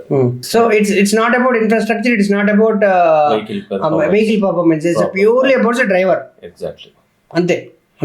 డ్రైవర్ నెగ్లిజెన్సీ, ర్యాష్ డ్రైవింగ్ అనే చెప్పొచ్చు. ఓవర్ కాన్ఫిడెన్స్ అంటే అంత స్పీడ్ వెళ్ళండి, కంట్రోల్ చేసే కెపాసిటీ ఉండాలి. నీకు అంత కెపాసిటీ లేనప్పుడు నువ్వు వెళ్ళకూడదు ఆ స్పీడ్. బేసిక్ స్టాండర్డ్స్ 120 అనేది మాక్సిమం స్పీడ్, అంత దాటి వెళ్ళాల్సిన అవసరం ఉంది, అంత దాటి వెళ్ళాల్సిన అవసరం లేదు అక్కడ. సార్ ఇప్పుడు చిన్న పర్సనల్ ఇన్ఫర్మేషన్ సార్, ఇప్పుడు మీరు ఇంత అన్ఆర్గనైజ్ సెక్టర్లో ఇంత కస్టమర్ సాటిస్ఫాక్షన్తో పాటు రన్ చేస్తున్నారు. I have heard about your customers having satisfied customers with your service. ఇంత చేస్తున్నారు కదా, మరి ఇది ఇంత ఎప్పుడు టెన్స్ అనిపించట్లేదా సార్? ఇంత టైం స్పెండ్ చేయాలి గారాజ్లో, ఇంత సర్వీస్ ఇవ్వాలి, ఇంత ఎప్పుడు టెన్స్ అనిపించలేదా? బర్న్అవుట్ అంటే మనం దాన్ని ప్యాషన్తోనే చేస్తున్నాం, ఒక లవ్తోనే దాంతో మనం స్టార్ట్ చేసాం. యాక్చువల్గా ఒకటి కస్టమర్ సాటిస్ఫాక్షన్ ఎప్పుడైతే బాగుందో మనకి ఎక్సలెంట్ కానీ గుడ్ అని చెప్పి కస్టమర్ బండి చేసిన తర్వాత చాలా బాగుంది ఇలాంటి వర్డ్స్ విన్న తర్వాత ఆ స్ట్రెస్ అంతా ఏంటంటే రిలీజ్ అయిపోతుంది, దూద్ పింజలాగా ఏరిపోతుంది. అంతే బూస్టింగ్ వస్తుంది, బూస్ట్ వస్తుంది చేయడానికి. అంటే ఇప్పుడు కార్కి ఫ్యూయల్ అయితే ఈవినింగ్ వెళ్ళే టైంలో ఒక కస్టమర్ సాటిస్ఫై కస్టమర్ హ్యాపీగా ఫీల్ అయ్యి మనకి చేసి చెప్తే చాలు. మార్నింగ్ 10 to ఈవినింగ్ 10 వరకు చేసిందంతా అక్కడికి స్ట్రైన్ ఏమనిపించదు, రిలాక్స్ అయిపోతుంది. Super super super. ఇంకా ఎలా సండే మేము క్లోజ్, ఫ్యామిలీ డే సండే పూర్తిగా. రైట్. సో కార్కి ఫ్యూయల్ ఎట్లా అయితే ఇస్తుందో మీకు customer satisfaction is most important fuel for you to drive your passion, to drive your entire business. Wonderful sir, wonderful. So ఇంత హెక్టిక్ షెడ్యూల్లో కూడా being a racer you are able to give time to your own fitness. ఇప్పుడు మీరు racer అంటే you have to be fit, అది most important. And you are able to give time to your family also. ఎక్కడ compromise అవ్వట్లా. So holistic లైఫ్ని lead చేయడానికి మీరు మా వ్యూవర్స్ మిమ్మల్ని చూసి చాలా నేర్చుకోవచ్చు అనుకుంటా. So you have to fulfil your professional applications, otherwise you won't survive in the market. So మార్కెట్లో సర్వైవ్ అవ్వాలి, సో ఫ్యామిలీ రన్ అవ్వాలి, మీ పర్సనల్ గ్రోత్ రన్ అవ్వాలి అంటే you have to survive in the market. మార్కెట్లో బెస్ట్ సర్వీస్ ఇస్తూ still you are able to fulfil your personal goals, personal aspirations. So మీరు professional రేసర్గా కూడా వెళ్తున్నారు సార్. మీరు జీవితంలో ఫేస్ చేసిన ఒక డిఫికల్ట్ కండిషన్ ఏమైనా ఉందా సార్? డిఫికల్ట్ డెసిషన్, అరే ఇది నేను చేయకుండా ఉంటే బాగుండేది అట్లాంటిది కానీ, లేదా మీరు ఒక క్రిటికల్ కండిషన్ ఫేస్ చేసి అందులోంచి బయటకు వచ్చిన సందర్భం కానీ? యాక్చువల్గా అంటే అందరికీ జరిగిందే లాక్డౌన్ తర్వాత, అందరికి ఏదైతే ఇబ్బందులు ఉన్నాయో మాకు కూడా అదే. మేము ఓలాకి 3-4 వర్క్షాప్స్ ఇచ్చాము యాక్చువల్గా. హైదరాబాద్లో 2, వైజాగ్ 1, బెంగళూరు 1. సో లాక్డౌన్ తర్వాత సడన్గా వాళ్ళు వైండప్ చేశారు. సో ఒక్కొక్క వర్క్ షాప్ మీద దాదాపు 1 crore 1 crore 70 lakhs 1 crore invest చేసాం. సో తర్వాత అవన్నీ ఏంటంటే మేము అగ్రిమెంట్ వన్స్ క్లియర్ క్యాన్సిల్ అయిపోతే ఆటోమేటిక్గా ఆ వర్క్ షాప్ మనం రన్ చేయలేం. సో వైండప్ చేసుకుంటూ వచ్చాం. 3 వర్క్ షాప్స్ క్లోజ్ చేసాం అలాగా. సో అది కొద్దిగా ఫైనాన్షియల్గా కానీ సో మొత్తం దీని మీద ఇంపాక్ట్ పడింది. తర్వాత అది రికవర్ అవ్వడానికి మాకు 2 years పట్టింది చెప్పాలంటే. అంటే కోవిడ్ లో అందరికీ ఇంపాక్ట్ జరిగింది సార్. అందరితో పాటు మాకు కూడా బిజినెస్ మోడల్ కూడా చేంజ్ అయిపోయింది. అంతకుముందు B2B మేము ఎక్కువ బిజినెస్ చేసేవాళ్ళం. అంటే మేము చేసే 80% బిజినెస్ అంతా ఓన్లీ B2B. అంటే ఓలా కానీ జూమ్ కానీ జూమ్ కార్స్ యాక్చువల్ గా లాక్డౌన్ టైంలో జూమ్ బిల్డింగ్ అంటే 1 month బిల్డింగ్ 1,10,00,000 రూపాయలు బిల్డింగ్. తర్వాత మేము కూడా అది డిస్కౌంట్ చేసి ఒక 20% డిస్కౌంట్ చేసి క్లోజ్ చేస్తాం అక్కడ. సో అలాగే ఓలా కూడా మాకు ఆల్మోస్ట్ 3 వర్క్ షాప్ వైండప్ చేసామంటే ఒక workshop minimum 50+ loss. So ఈ కండిషన్లోనే మనకు కొద్దిగా మాకు ఈ 10-15 years 15-16 years లో మనకి క్రిటికల్ పొజిషన్ అంటే అదే. అంటే కోవిడ్ టైంలో ఈవెన్ కొన్ని కంపెనీస్ మూతపడి మళ్ళీ పర్మనెంట్ గా మూతపడిపోయాయి. వాళ్ళు క్యాబ్స్ కానీ ఇవన్నీ టోటల్ క్లోజ్ చేశారు వాళ్ళు. యాక్చువల్గా అంతకుముందు ప్రీ ఓన్డ్ కార్స్ లో కూడా వచ్చారు వాళ్ళు. ప్రీ ఓన్డ్ కార్స్ కూడా వాళ్ళ స్ట్రాటజీ కానీ ఏదైతే ఉందో అంతా కాన్సన్ట్రేట్ క్లోజ్ చేశారు. ఓన్లీ 2-wheeler EVs మీద వాళ్ళు కాన్సన్ట్రేట్ చేశారు అన్నమాట.